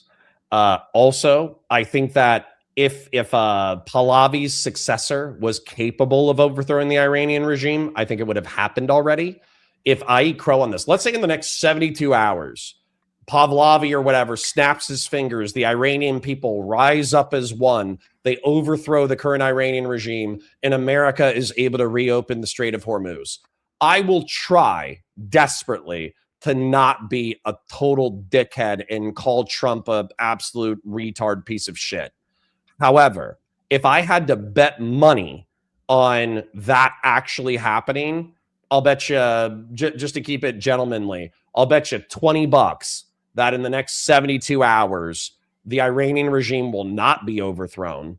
It will still be a quagmire. The Strait of Hormuz will not be reopened. Pahlavi does not have the pull in order to get the Iranian people to overthrow the regime. And effectively what happened is Donald Trump has kicked a fucking hornet's nest, and we're going to get our dicks stung for the next 6 months economically. Yeah, so give me to the end of the month. Okay. Yep. That's more than fair. What is it? It's April now, right? So May 1st, Yeah, April 8th. if the Iranian regime is overthrown by May 1st, I will send you $20 and I will say, despite me hating Donald Trump, I am happy about this outcome. Thank You you. can hold me Thank to you. that. Make sure you send it on the PayPal or Ko-Fi because YouTube takes 30%, and if you're sending it on an Apple device, Absolutely. they take 51%. Yes, I'll man. jump in your chat. I'll say, hey, you were schizophrenic, but you were almost right about something. Here's $20, and I'll do it so YouTube doesn't take a cut. My man, appreciate you. So I don't know if this will help any of you two here because I know I just seen a bunch of people in the chat saying it. So 2 hours ago, Trump declares 2-week ceasefire with Iran and claims Strait of Hormuz will reopen as Tehran submits 10-point peace plan to end the war. I'll eat crow at the end of the month. There could still be a lot of things that go sideways. Trump is kind of famous for saying 2 more weeks, 2 more weeks, 2 more weeks in reference to the Ukraine-Russian war. 2 weeks, 2 weeks, 2 weeks. He's done that a lot. So I don't want to. I don't want to count chickens until they're hatched. Yeah, that's fair. That's fair. So with that, we are gonna get into the closing statements. Great arguments from both sides. I know there was a little confusion there, but there was still some meat to fight about. So it was a great discussion here. What we're going to do here is get into the closings, but just a reminder for everyone, if you're enjoying what you're seeing, make sure you like the stream, subscribe to the channel, and make sure you subscribe to both debaters as well. Okay, their links are in the description. And remember, we run all kinds of matchups, political debates, cultural debates, social issues, philosophy, anything where there's a conversation worth clashing over, we bring it into the arena. And if you want to get into the arena and you have a certain topic you really want to fight about, go ahead to discord.gg/bearcave and you can hit me up in the Discord there, and I'll get you set up. And again, don't forget to subscribe to tonight's debaters. So we are going to get into closings. We're going to start with Counterpoints, and then that'll give Teriak the last word. So Counterpoints, whenever you're ready for your closing statement, I will start the timer up with your voice. Yeah, I would love to be wrong. I would love it if Donald Trump was a 4D chess playing genius who was annihilating the Nazi deep state and ushering in a new era of American prosperity via taking out our enemies in both Venezuela and Iran. However, I think that the evidence points to the fact that I think he's a dog chasing cars. I think he's distracting from the Epstein files on a domestic level. I think that the war is something that the United States has wanted to do for the past, probably since 1979. And so as a result, the deep state, as we call it, Donald Trump was like, hey, I need a public distraction. What do you have? And the Department of War or Department of Defense was like, hey, we got this plan to take out Iran and we're ready to go. So just give us the order and we'll do it. We'd love to do it. And that's effectively what happened. That's my estimation. I think that Teriak and I agree on the fact that we want the so-called Western free world to do well. But I also think that we literally see the deep state as in an opposite direction. So I think that JD Vance is a Trojan horse who was employed and mentored by Peter Thiel. Peter Thiel is one of the largest defense contractors via Palantir, which is going to run AI with facial recognition. And when that's partnered with murder bots from Boston Dynamics, any insurgent capacity that Americans have to keep a free society could well and truly be fucked by drone technology, robotics, and AI facial recognition. I'm worried that our looseness with the Constitution in the Trump era, it could come back to fuck us super hard. And I do blame Bush and Obama for putting on this slippery slope where we did not take the Constitution or American freedom as seriously as we should have over the past couple of decades. That being said, I'll go back to my analogy. I think that the quote unquote deep state, the CIA, the FBI, the DOD, the DOW, whatever, I think that there are white blood cells as a nation state. I think they're the ones that kind of like protect the future of American economic and military empire. And what I'm worried is that the chemotherapy that MAGA has injected us with is actually killing our white blood cells and our bone marrow. It's not killing cancer. I think the evidence that was presented today in reference to Nazis taking over the deep state, I think it's very loose. I don't think it's well substantiated, but I at least understand it logically and historically. I pray that I'm wrong and that I get to pay Teriak $20 when the Strait of Hormuz reopens in the next 3 weeks and Iran emerges as a beautiful free society. I pray that I'm wrong and I pay Teriak $20. Unfortunately, my deep cynicism and suspicion is that I'm not going to be paying Teriak $20. Donald Trump is an incompetent arsler, that we are poisoning ourselves with the current MAGA movement, and that we are in for a world of economic hurt and price shocks as a result of our current intervention. Just in summary, before I wrap, Iran sucks. I want to free Iran. I want America to profit from and the Iranian people to profit from their energy reserves. I'm deeply worried about the Trump administration. To me, the way Teriak conceptualizes deep state Nazis overthrowing the will of truly free Western people is the way that I view Trump and his cronies, and I'm worried about it. So I'll leave it there. All right. Thank you for that closing statement. With that, we are going to hand it over to Teriak. And I forgot to mention earlier, chat, get your questions in now. All right. We're going to be doing a 30-minute Q&A after these closing statements. So get your questions in now. If you want to be at the top of the list for questions, go ahead and send it through a super chat. And with that, Teriak, whenever you're ready, I will start the timer up with your voice. So firstly, thanks to Counterpoints for being tonight's opponent. And like I said, I actually really enjoyed the conversation because like my chat will tell you, like I love getting digging deep into the whole like 1945, 1947, 1950s, 1970s and all this kind of stuff. But yeah, like and also to shout out to the apparently the ceasefire agreement that was agreed upon. Iran's already broken that. There's missiles raining down in Tel Aviv at the moment. But here's some of the conditions to that as well. So the first one was commitment to non-aggression. Second one was continued Iranian control over the Strait of Hormuz. Number 3 was acceptance of uranium enrichment. Number 4 was lifting all primary and secondary sanctions. Number 5 was termination of all resolutions of the UN Security Council and the IAEA Board of Governors. Number 6 was the payment of compensation for Iran. Number 7 was withdrawal of American combat forces from the region.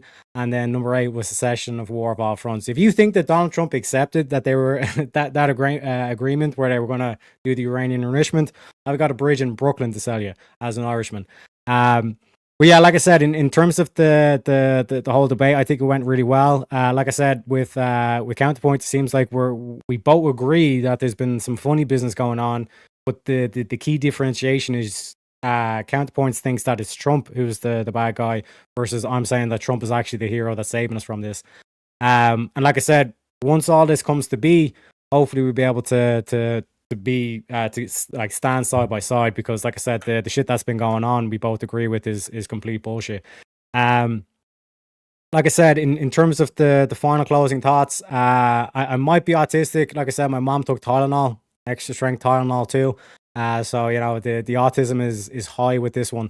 But that's what I'm saying. I'm not asking you to trust me. All I'm simply asking you is to trust your president. And like I said, God bless America and God bless Donald Trump. All right. Thank you for that closing statement. Great closing statement from both debaters tonight. Again, if you are enjoying what you're seeing, make sure you like the stream, hit subscribe on the channel, and also make sure you subscribe to both debaters. Their links are in the description. All right. Show them support for stepping into the arena and sharpening their arguments tonight for you guys. Okay.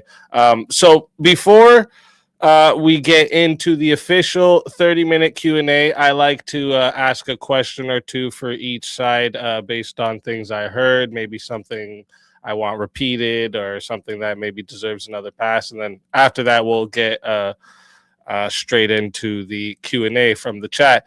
So my first question, it's going to be actually for Teriak's side.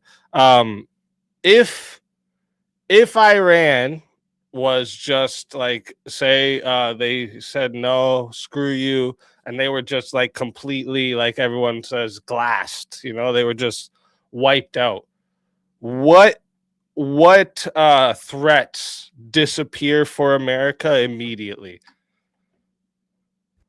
So the infiltration, and like, because this is a key question that always comes up with like these I don't know what to call them, but like the Palestine marches, where they're like, whatever bullshit reason they have, and they're there waving the Palestinian flag and they're burning the American flag. All of that loses its funding. Because why do they have like these brand new spanking like posters and signs that they're waving? Why do they have lawyers and all that stuff at the scene? Why are they bussing in people from other states and all this stuff? Why are your college students coming out as anti-American? They hate the West. They hate America. They're burning the American flag. All of that will subside.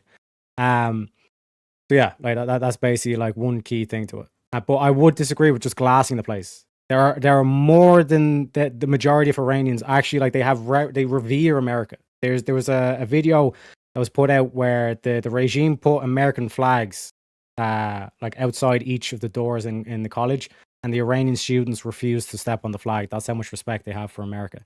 The world hasn't been respecting America for a long time now, and for a lot of Americans, it's almost like a foreign language to them when they see someone like a leprechaun come in and say, no, you guys are great people. You guys are great people, and America is a great country. It's a great principle you stand for. You guys are heroes, and without you, there would be no free world. Okay, and did you have something you wanted to say for that, Counterpoints? Yeah, there's Islamist organizations that are not Shiite. They're somebody in my chat actually brought up quite intelligently the Muslim Brotherhood, which is based out of Egypt. There's Hizbut al-Tahrir, I think, in Australia or New Zealand. A lot of these organizations are Sunni, so they're getting their primary funding from the Gulf states. That being said, I think that Hezbollah and Hamas have both received substantial financial compensation from the Iranian regime. So effectively, like, they would lose one of their largest sponsors. The Abraham Accords have been shaken by the annexation of southern Lebanon and the whatever you want to call it, the conflict in Gaza, the genocide in Gaza, whatever you want to call it, and the annexation of the West Bank. So the Gulf states might not want to play as nice with Israel as they were 5 or 10 years ago. But that doesn't mean that they can't still potentially play nice. But Islamism itself, the belief that Islam should be married to secular political power, is not prohibited in the Western world. There will be Muslims who advocate for Islamism within secular democracies, and they're not prohibited from doing so. I just hope that they are treated similarly to, let's say, the Yacubians, similar to the Black Israelites, similar to the Westboro Baptist Church. I just hope that they remain a small enough voice within American and Western politics that they're effectively treated like political schizophrenics. So, yeah. All right. And Teriak, are you still there? Potty break. Oh, I think he had to step away for a second. Okay, so I'll ask one of the questions I have for you then. He stepped away. So, like, because like you've said, like, you disagree with like how it's been done, and like, do you think there was like an alternative strategy that the United States should have pursued to address like the threats that the supporters of the war would believe Iran poses? No, there's not enough that I would have wanted to do. So, for instance, like, I'm old enough. I served in the war on terror. I'm almost 40 now, right? And so I think that deposing Saddam Hussein was a just thing to do. He was a tyrant. Also, his kids were likely to succeed him, and they were pieces of shit. But there was a ton of blood and treasure expended by America in Afghanistan and in Iraq. And while Iraq is arguably better because they have like a more democratic system that's more representative of their people and the Shiites are not as oppressed as they used to be, Afghanistan is probably as bad as it was 20 or 30 years ago. Basically, 11 days after we left, the Taliban seized power. And so we basically spent 3,000 lives, trillions of dollars in order to do this thing. So when it comes to Iran, I think it's easy to cheerily decapitating the Iranian regime from the air. But I do think that these price shocks are going to fuck us up in the next 6 months if the Strait of Hormuz is not open. Basically 20% of the world's oil does come from that territory. So we basically stuck our dick in an economic hornet's nest, and we're going to pay a price at the pump. We're going to pay a price with agricultural products. We're going to pay a price in general. If you left it up to me, if I was dictator of the planet, I would have just played nuclear whack-a-mole. I would have just had B-21 Raiders and B-2 bombers effectively just annihilate Iran's nuclear infrastructure over and over and over again. And every 3 to 5 years, we would just blow that shit up until the Iranian people themselves overthrew the regime. Okay. And do you have anything you wanted to say for that, Teriak? I don't know how much you got to hear.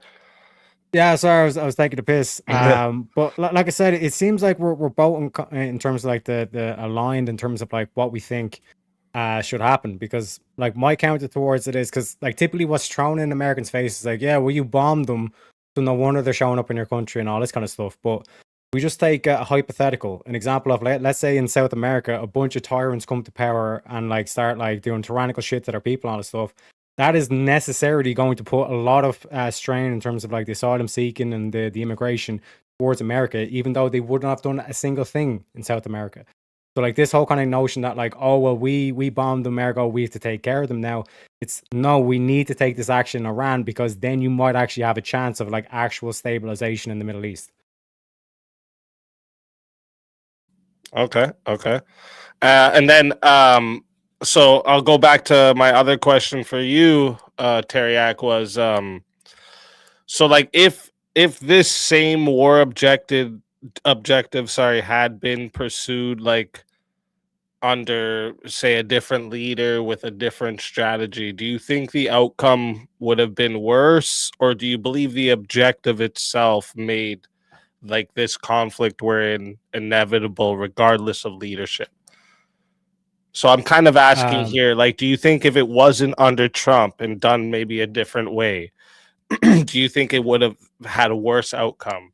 Or do you believe that this conflict, the way it's going, no matter who the leader was, this is how we had to do it? Yeah, like, but that's why the conversation was so much about like the 1947 onwards kind of thing. Because like the thing that I was worried about 8 months ago, or probably 9 or 10 months ago at this stage, was when Israel was striking Iran. I was saying like this is a good thing. Iran's gonna be free. The people are gonna rise up and all this kind of stuff. But the worry was always like this infiltration that took place like 80 years ago. And when Trump called the ceasefire, you can go back to my stream. I was like, the only reason why you wouldn't want to free Iran is if you're literally a fucking Nazi, if you're a national socialist and you want to have this tyranny over the Iranian people. But like I said, the key thing for me, which I just kept in my mind always, was Trump changed it back from the Department of Defense back to the Department of War, which is what happened in 1947. They changed it from Department of War to Department of Defense, which to me signified that like Trump is not only like cleaning house in terms of the Middle East, he's also cleaning house in terms of the infiltration in America, because like everybody, like it's undeniable at this stage, like that everybody's like Tucker Carlson has lost the fucking plot. Even Nick Fuentes is like, wait, what? We're not allowed to insult Islam now? What the fuck, Tucker? You know what I mean? So you're going to see like a waking up where it's like, oh shit, it was this bad. This is how bad. That's just because Tucker's taking Qatari money, dude. I don't think that's particularly like morally motivated. I think Tucker Carlson made some friends in Qatar who are backing his program, who are super chatting to him, giving him hundreds of thousands of dollars. And they basically said, hey, can you improve the reputation of the Gulf states to the American people so conservatives aren't so quick to want to bomb Muslims? And Tucker was like, yeah, I got you. And that's why he's sweeping for Islam like a motherfucker. Turned against Trump, and like even saying as far as like America should share the global power. Yes, With China? I straight up think I would not be shocked if he was a pacifist, partially ideologically motivated by being sick of war that he had seen in his lifetime.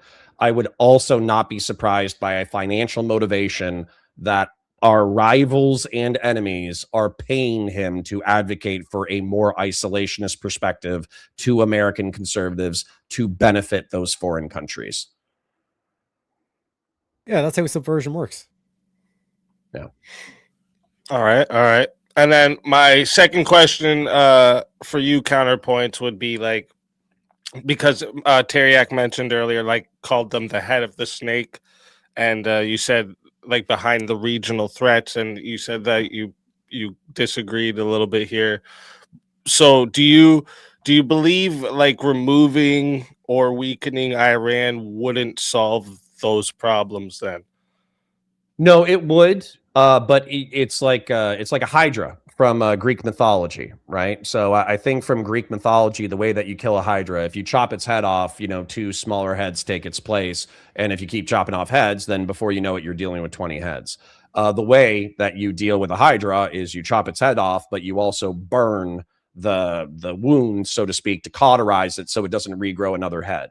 And so likewise, I don't have any problems fighting jihadist terrorists. I don't have any problems fighting Al Qaeda. I don't have any problems fighting ISIS. I don't have any problems taking out Saddam Hussein. I think Ayatollah Khamenei is a piece of shit.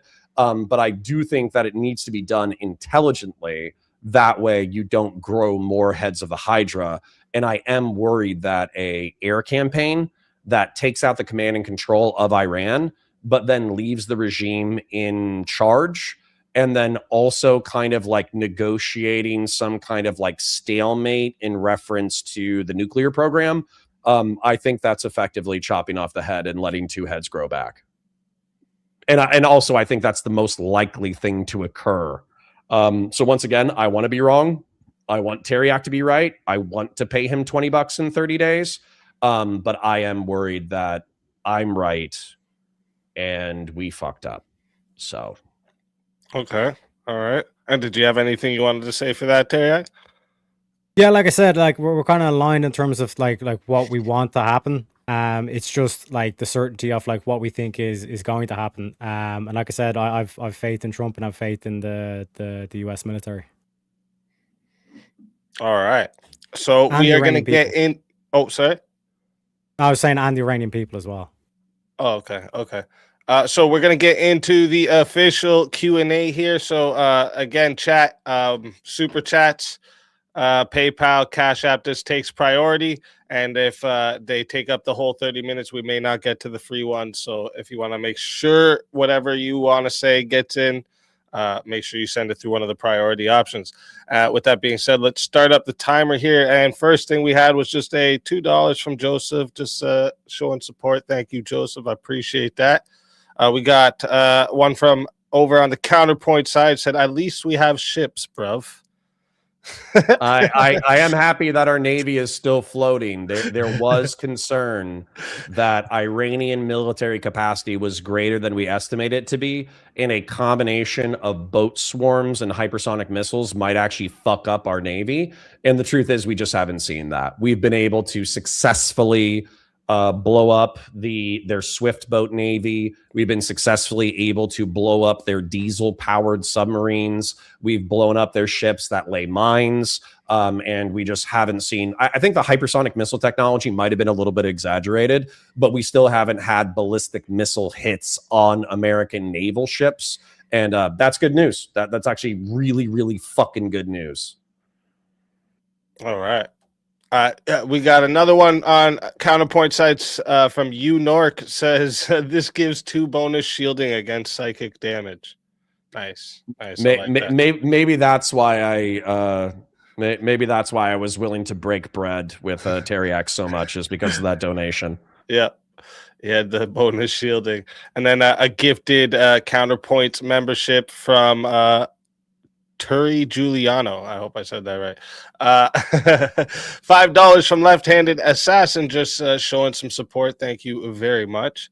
$5 from Fashion 40 says, can't stay busy night shipping to show support. Grill Shala. That was from the Counterpoint side there too. Then we got Left-Handed Assassin with another $5, just showing support. Thank you. Sempiternal Chaos with $2, just showing support. Thank you very much. On Counterpoint side, member for 6 months. I'm out of chips. Someone give Connor some psychic protection. Thank you, Felt Runner. And then Bass Guitar for 5 says, Teriak thinking Iraq was a proxy of Iran is low-key hilarious. So the Iraq-Iran war from 1980 to 1988 was Iran attacking themselves? Now, when we're talking about Iran, we're talking about the whole like 9/11. So we're talking about like the 2000s. Like, why would America attack Iraq when the people responsible were Saudi Arabian? That's the key question. And like Counterpoint was saying, it's like that attack in Iraq actually benefited and strengthens Iran's like foothold in the area as well. So to me, that's like throwing red flags. Like, why would you want to prop up like a theocracy? Unless you hate Jews, that's the this is. Yeah, go ahead. I'm trying to be earnest here when I say this.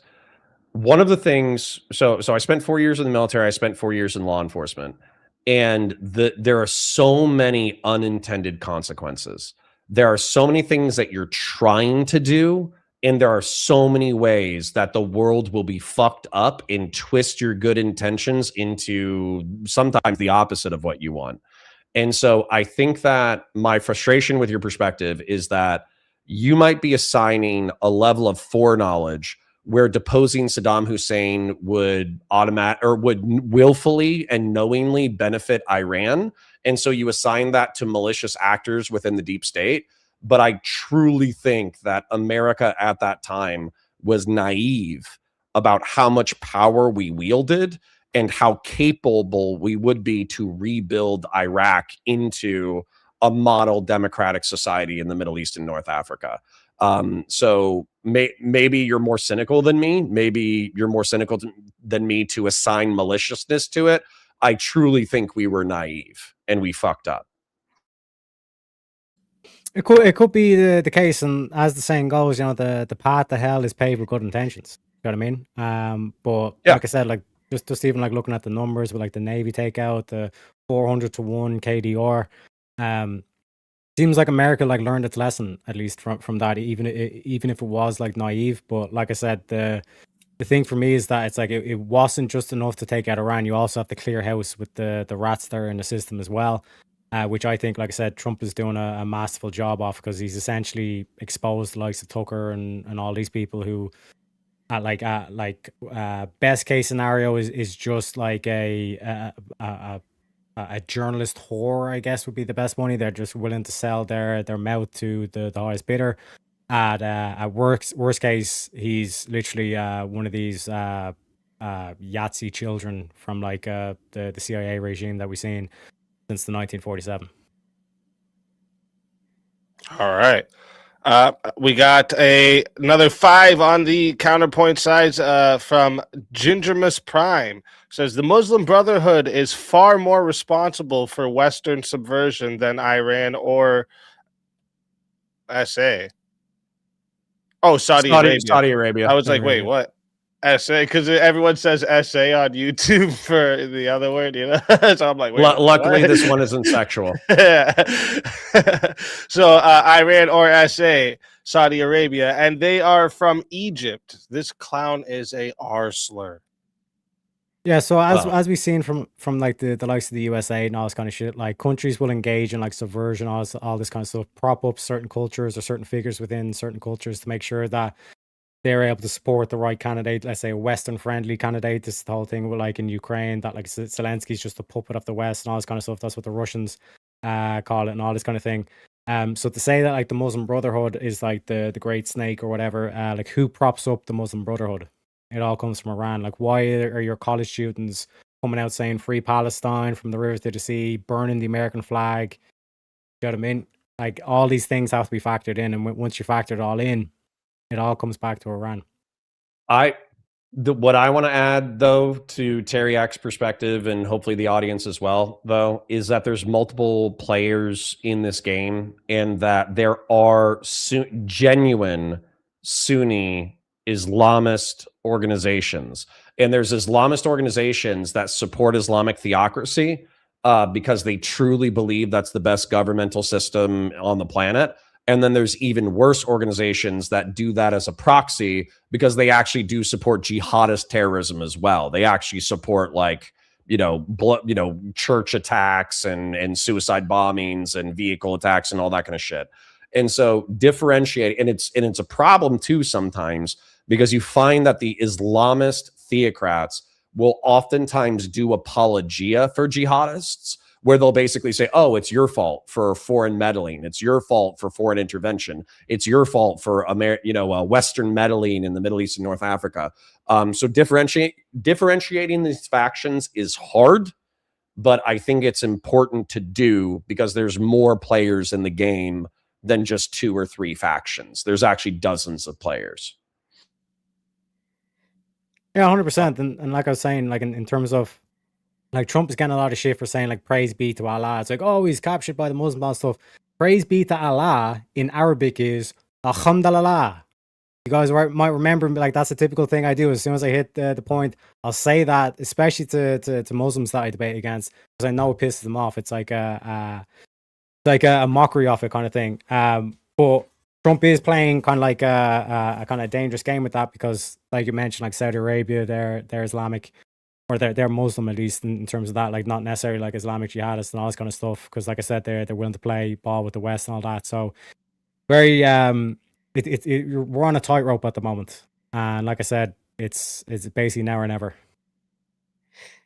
All right, we got another one from the Counterpoint side. ARS, what is that? I don't think I've seen that one yet. It's Argentinian pesos. Oh, okay, that makes sense. So he might be one of the secret Nazis who escaped. Shit. Watch out. Fellas, did you know the USA is secretly communist because they fought the Nazis and ended up benefiting the Soviet Union? Outcome dictates intent always. He's being sarcastic, obviously. And we did address this a little bit earlier, and it's something that I want Teriak to wrestle with a little bit, especially because it oftentimes applies to your own life, right? Like you set out on a certain course of action expecting something to happen, and maybe you achieve 60 to 70% of what you wanted, but then 30 to 40% of it goes absolutely fucking sideways, and you had no idea that you were going to set off that chain of events. That, at least for me, that's how my life works. That experiential reality also applies to great institutions. So they can have 60 to 70% of their willpower executed and done in the world, but 30 to 40% of what they do in the world is not intended. It's just consequences of their actions that they weren't able to foresee. And so that's where it's like, there's this quote, never assign to malice what you can assign to stupidity. And I try to apply that as often as I can. Yeah, so the reason why like this doesn't make a lot of sense is because there are reports, unconfirmed, all this stuff, but like there's certain testimonies that was taken after the war from like German rocket engineers and test pilots and all this stuff. One dude in particular, I think his name was Zinser or something like that. And he basically, what he recites is like what would have been the equivalent of like a nuclear test when he was flying the plane. He was like basically this massive explosion that went off from what he framed as like an atomic bomb testing site. I think in 1944, a year before the war ended. And when you look at the fact that like America was willing to accept all these Nazis, one could make the case, I'm not saying it's true, but one could make the case that certain elites in the Nazi regimes were like, fuck this shit, we're going to throw Adolf under the bus and we're going to guarantee our own safety and security into America and take on from there. A key thing to remember is that the likes of Henry Ford, I forget the book he always put out, but like when he was selling his cars, he would put like a book that was basically just like all this like anti-Semitic trope in it. So there were people that were more than welcoming to Nazis in America, and a lot of the funding actually did come from like Americans like Henry Ford, for example. So like this whole kind of like dynamic where it's like, oh no, like America's actually communist because they helped out the communists to fight against Nazis. The fact that they then went after the communists after is what dismisses that sarcastic theory, the whole Cold War and all this kind of thing. All right.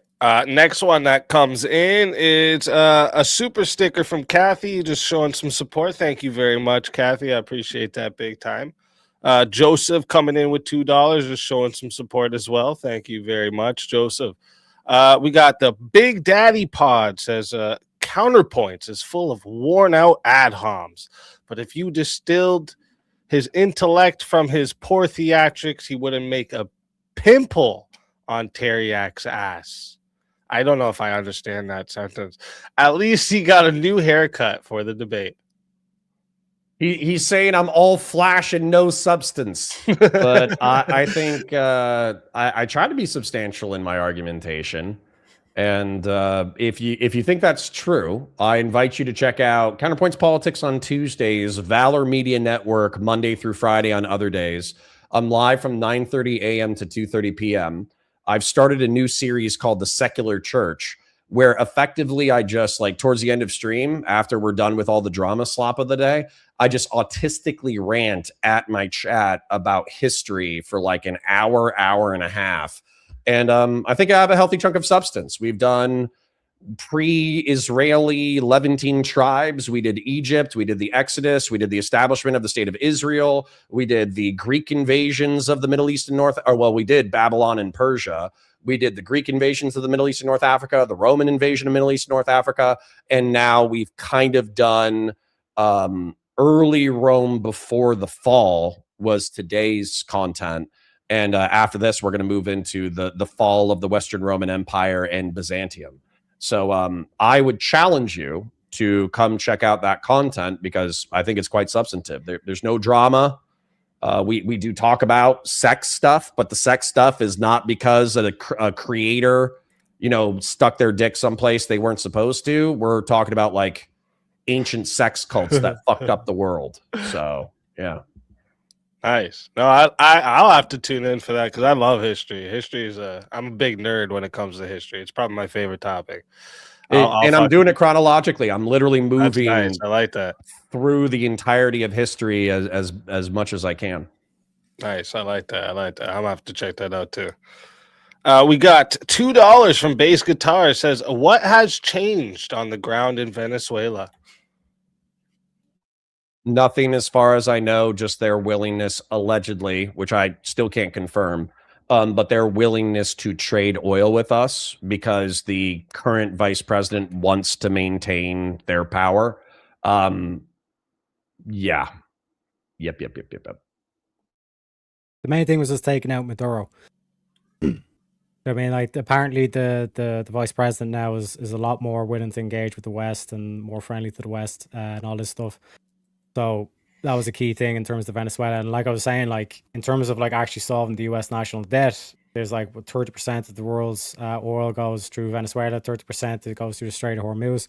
America actually has control over that, or even just like I said, in my fantasy of like the Iranian people overthrowing the Islamic regime and becoming Western friendly, the fact that their currency is basically fucking deflated or inflated to beyond belief. Taking Bitcoin in terms of that payment, and if America has a strong strategic reserve of Bitcoin, now you have like over half the oil market going into Bitcoin as well, which surges the price of Bitcoin. And like I said, then you have potential to work out deals to actually solve the US national debt.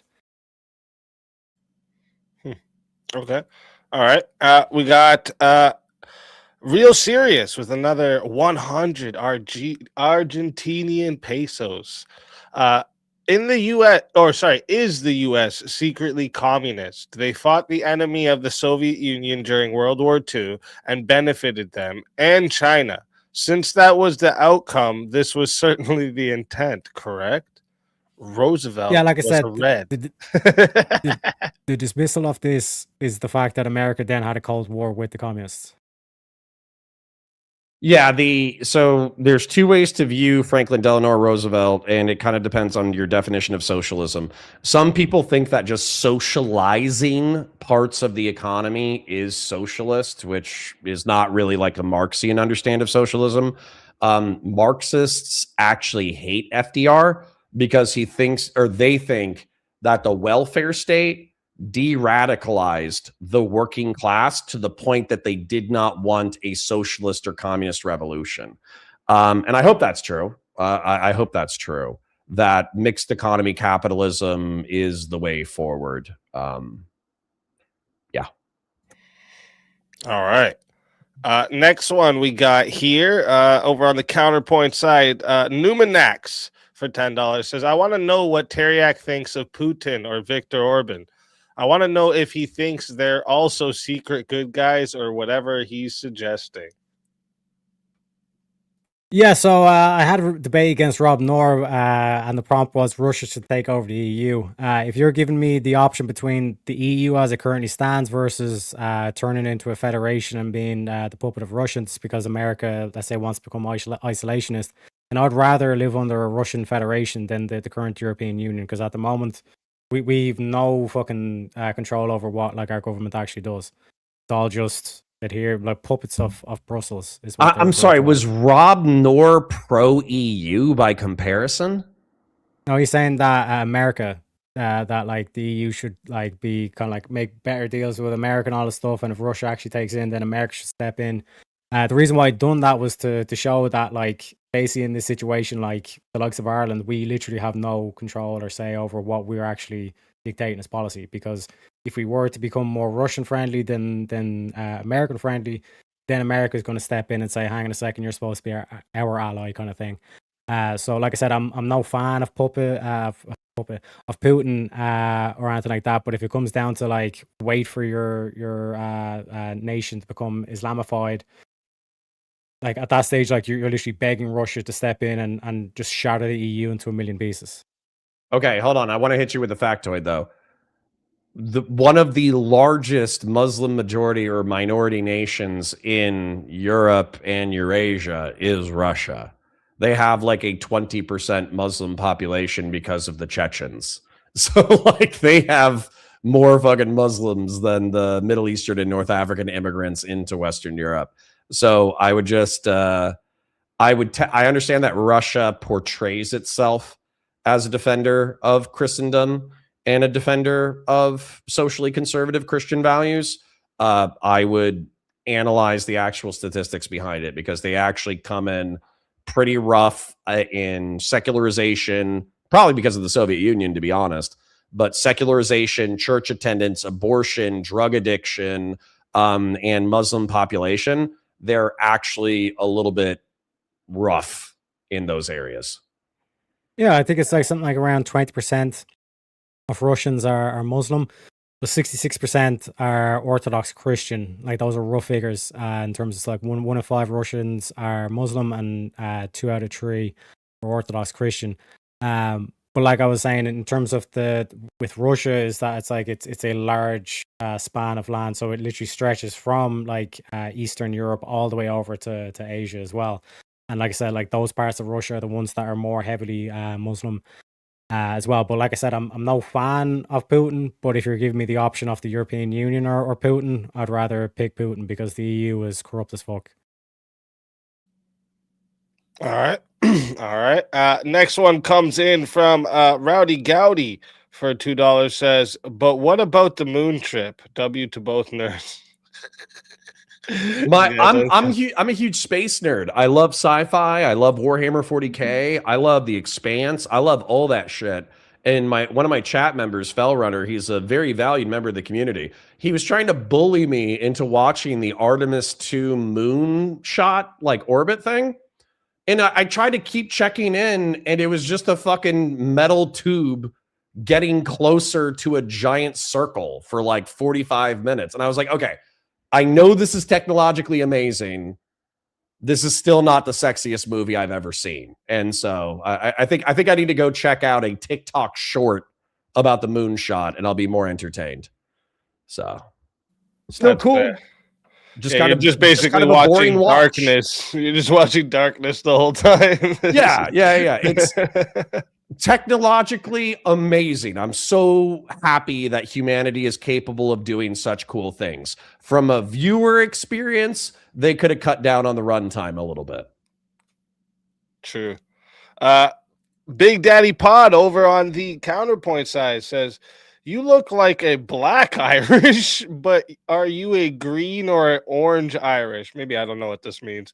Great showing tonight. Counterpoint says a lot of words, but not saying a thing. Yeah, so what he means by the green Irish or the orange Irish is like, are you Northern Irish, or are you Protestant Irish, or are you Catholic Irish? Got it. Yeah. Got it. I just simply Oh identify as no, Irish. I refuse to engage just so I never fuck that up as somebody of Irish descent. Orange are fucking Protestants, right? Yep. Okay, are you From orange the or William green? of Orange. Yeah.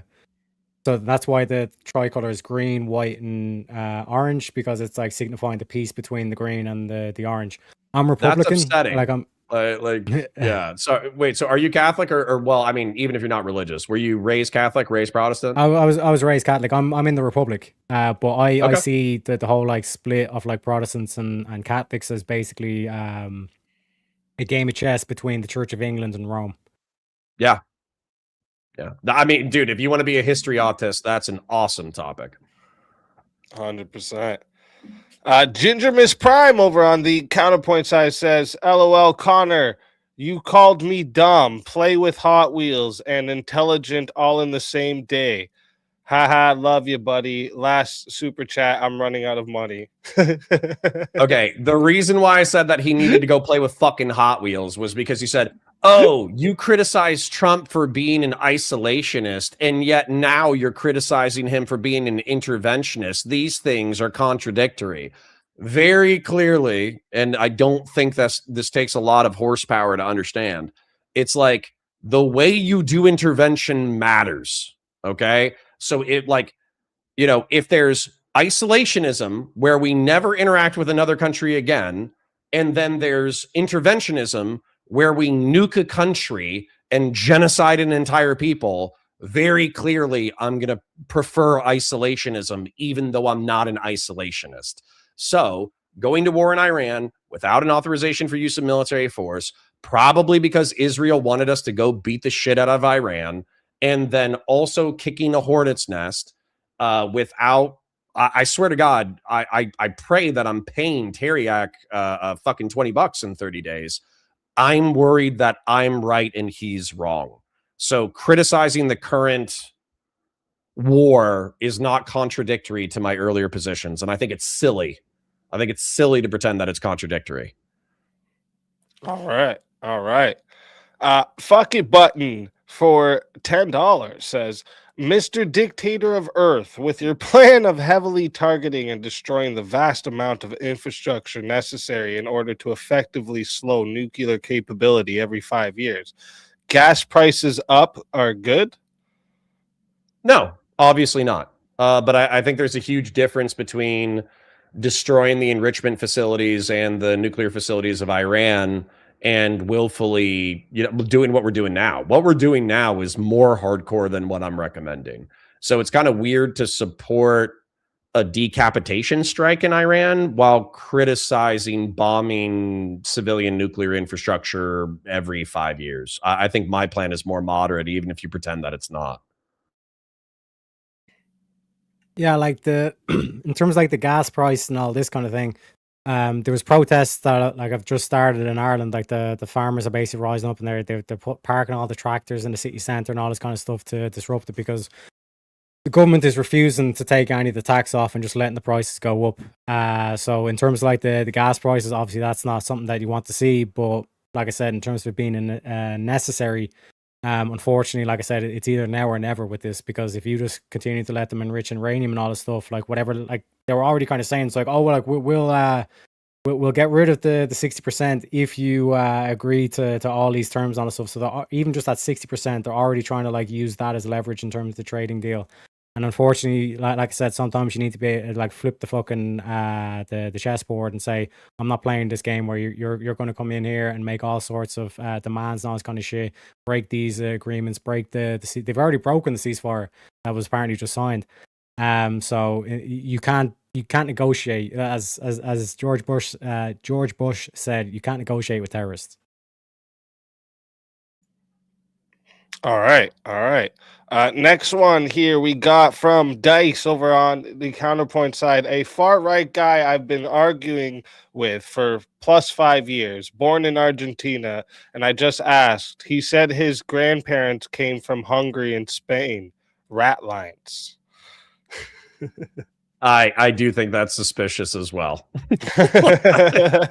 Yeah, I'm Austrian. I'm not German. I'm Austrian. It's like, yeah. Are you?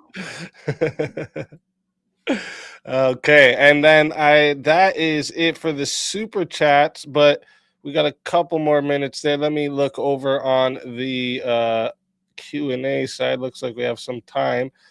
From Reexamination Show, it says here, I'll put it in here so that we can read it on the screen as well.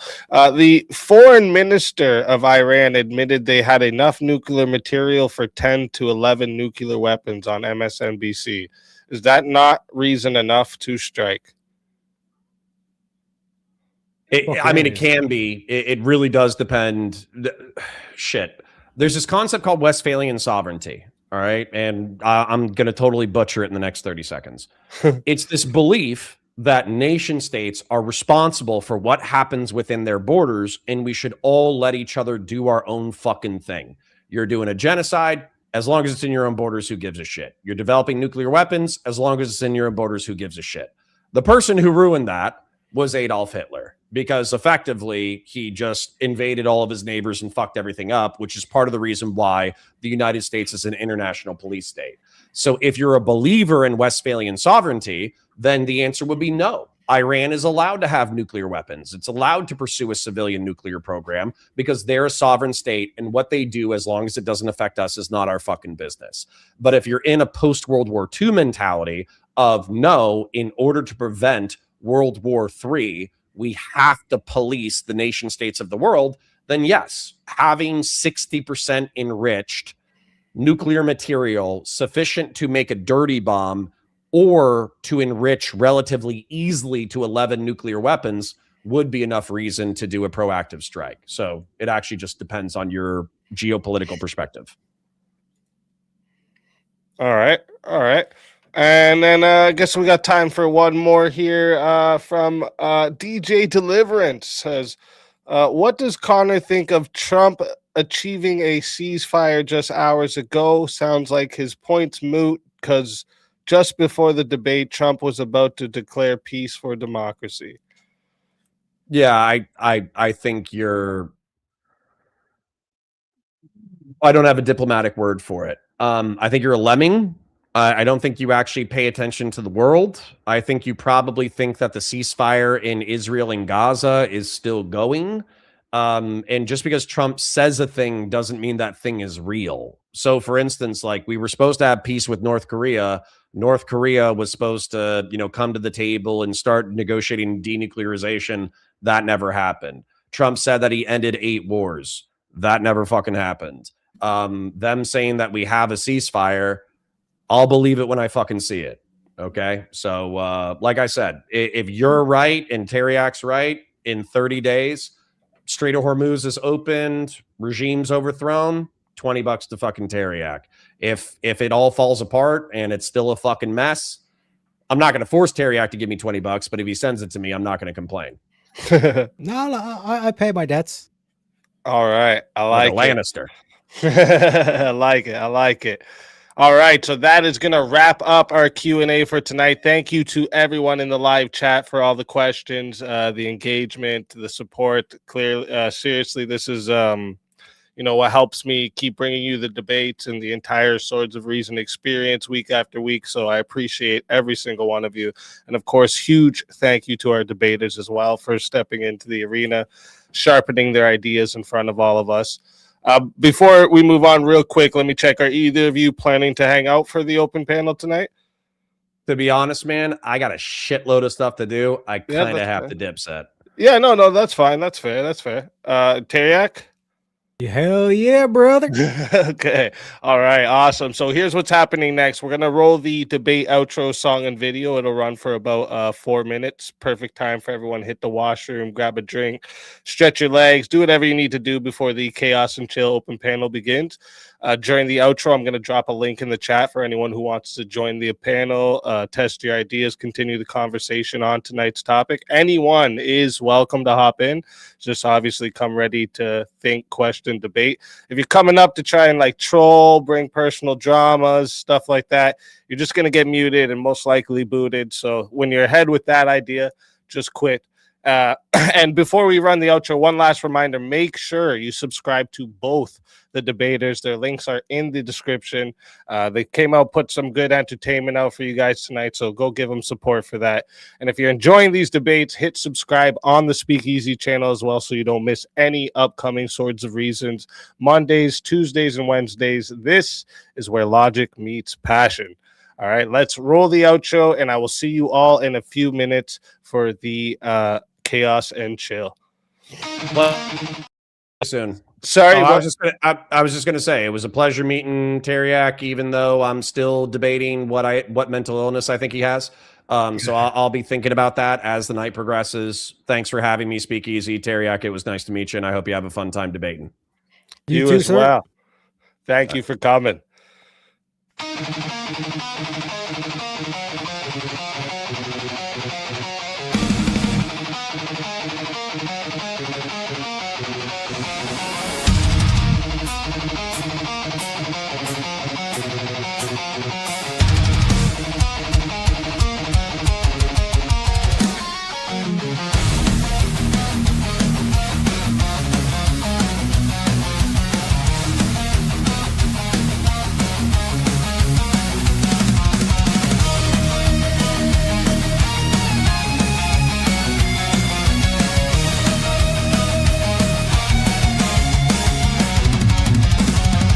Step into the circle where the echoes collide. Truth through the static, no place to hide.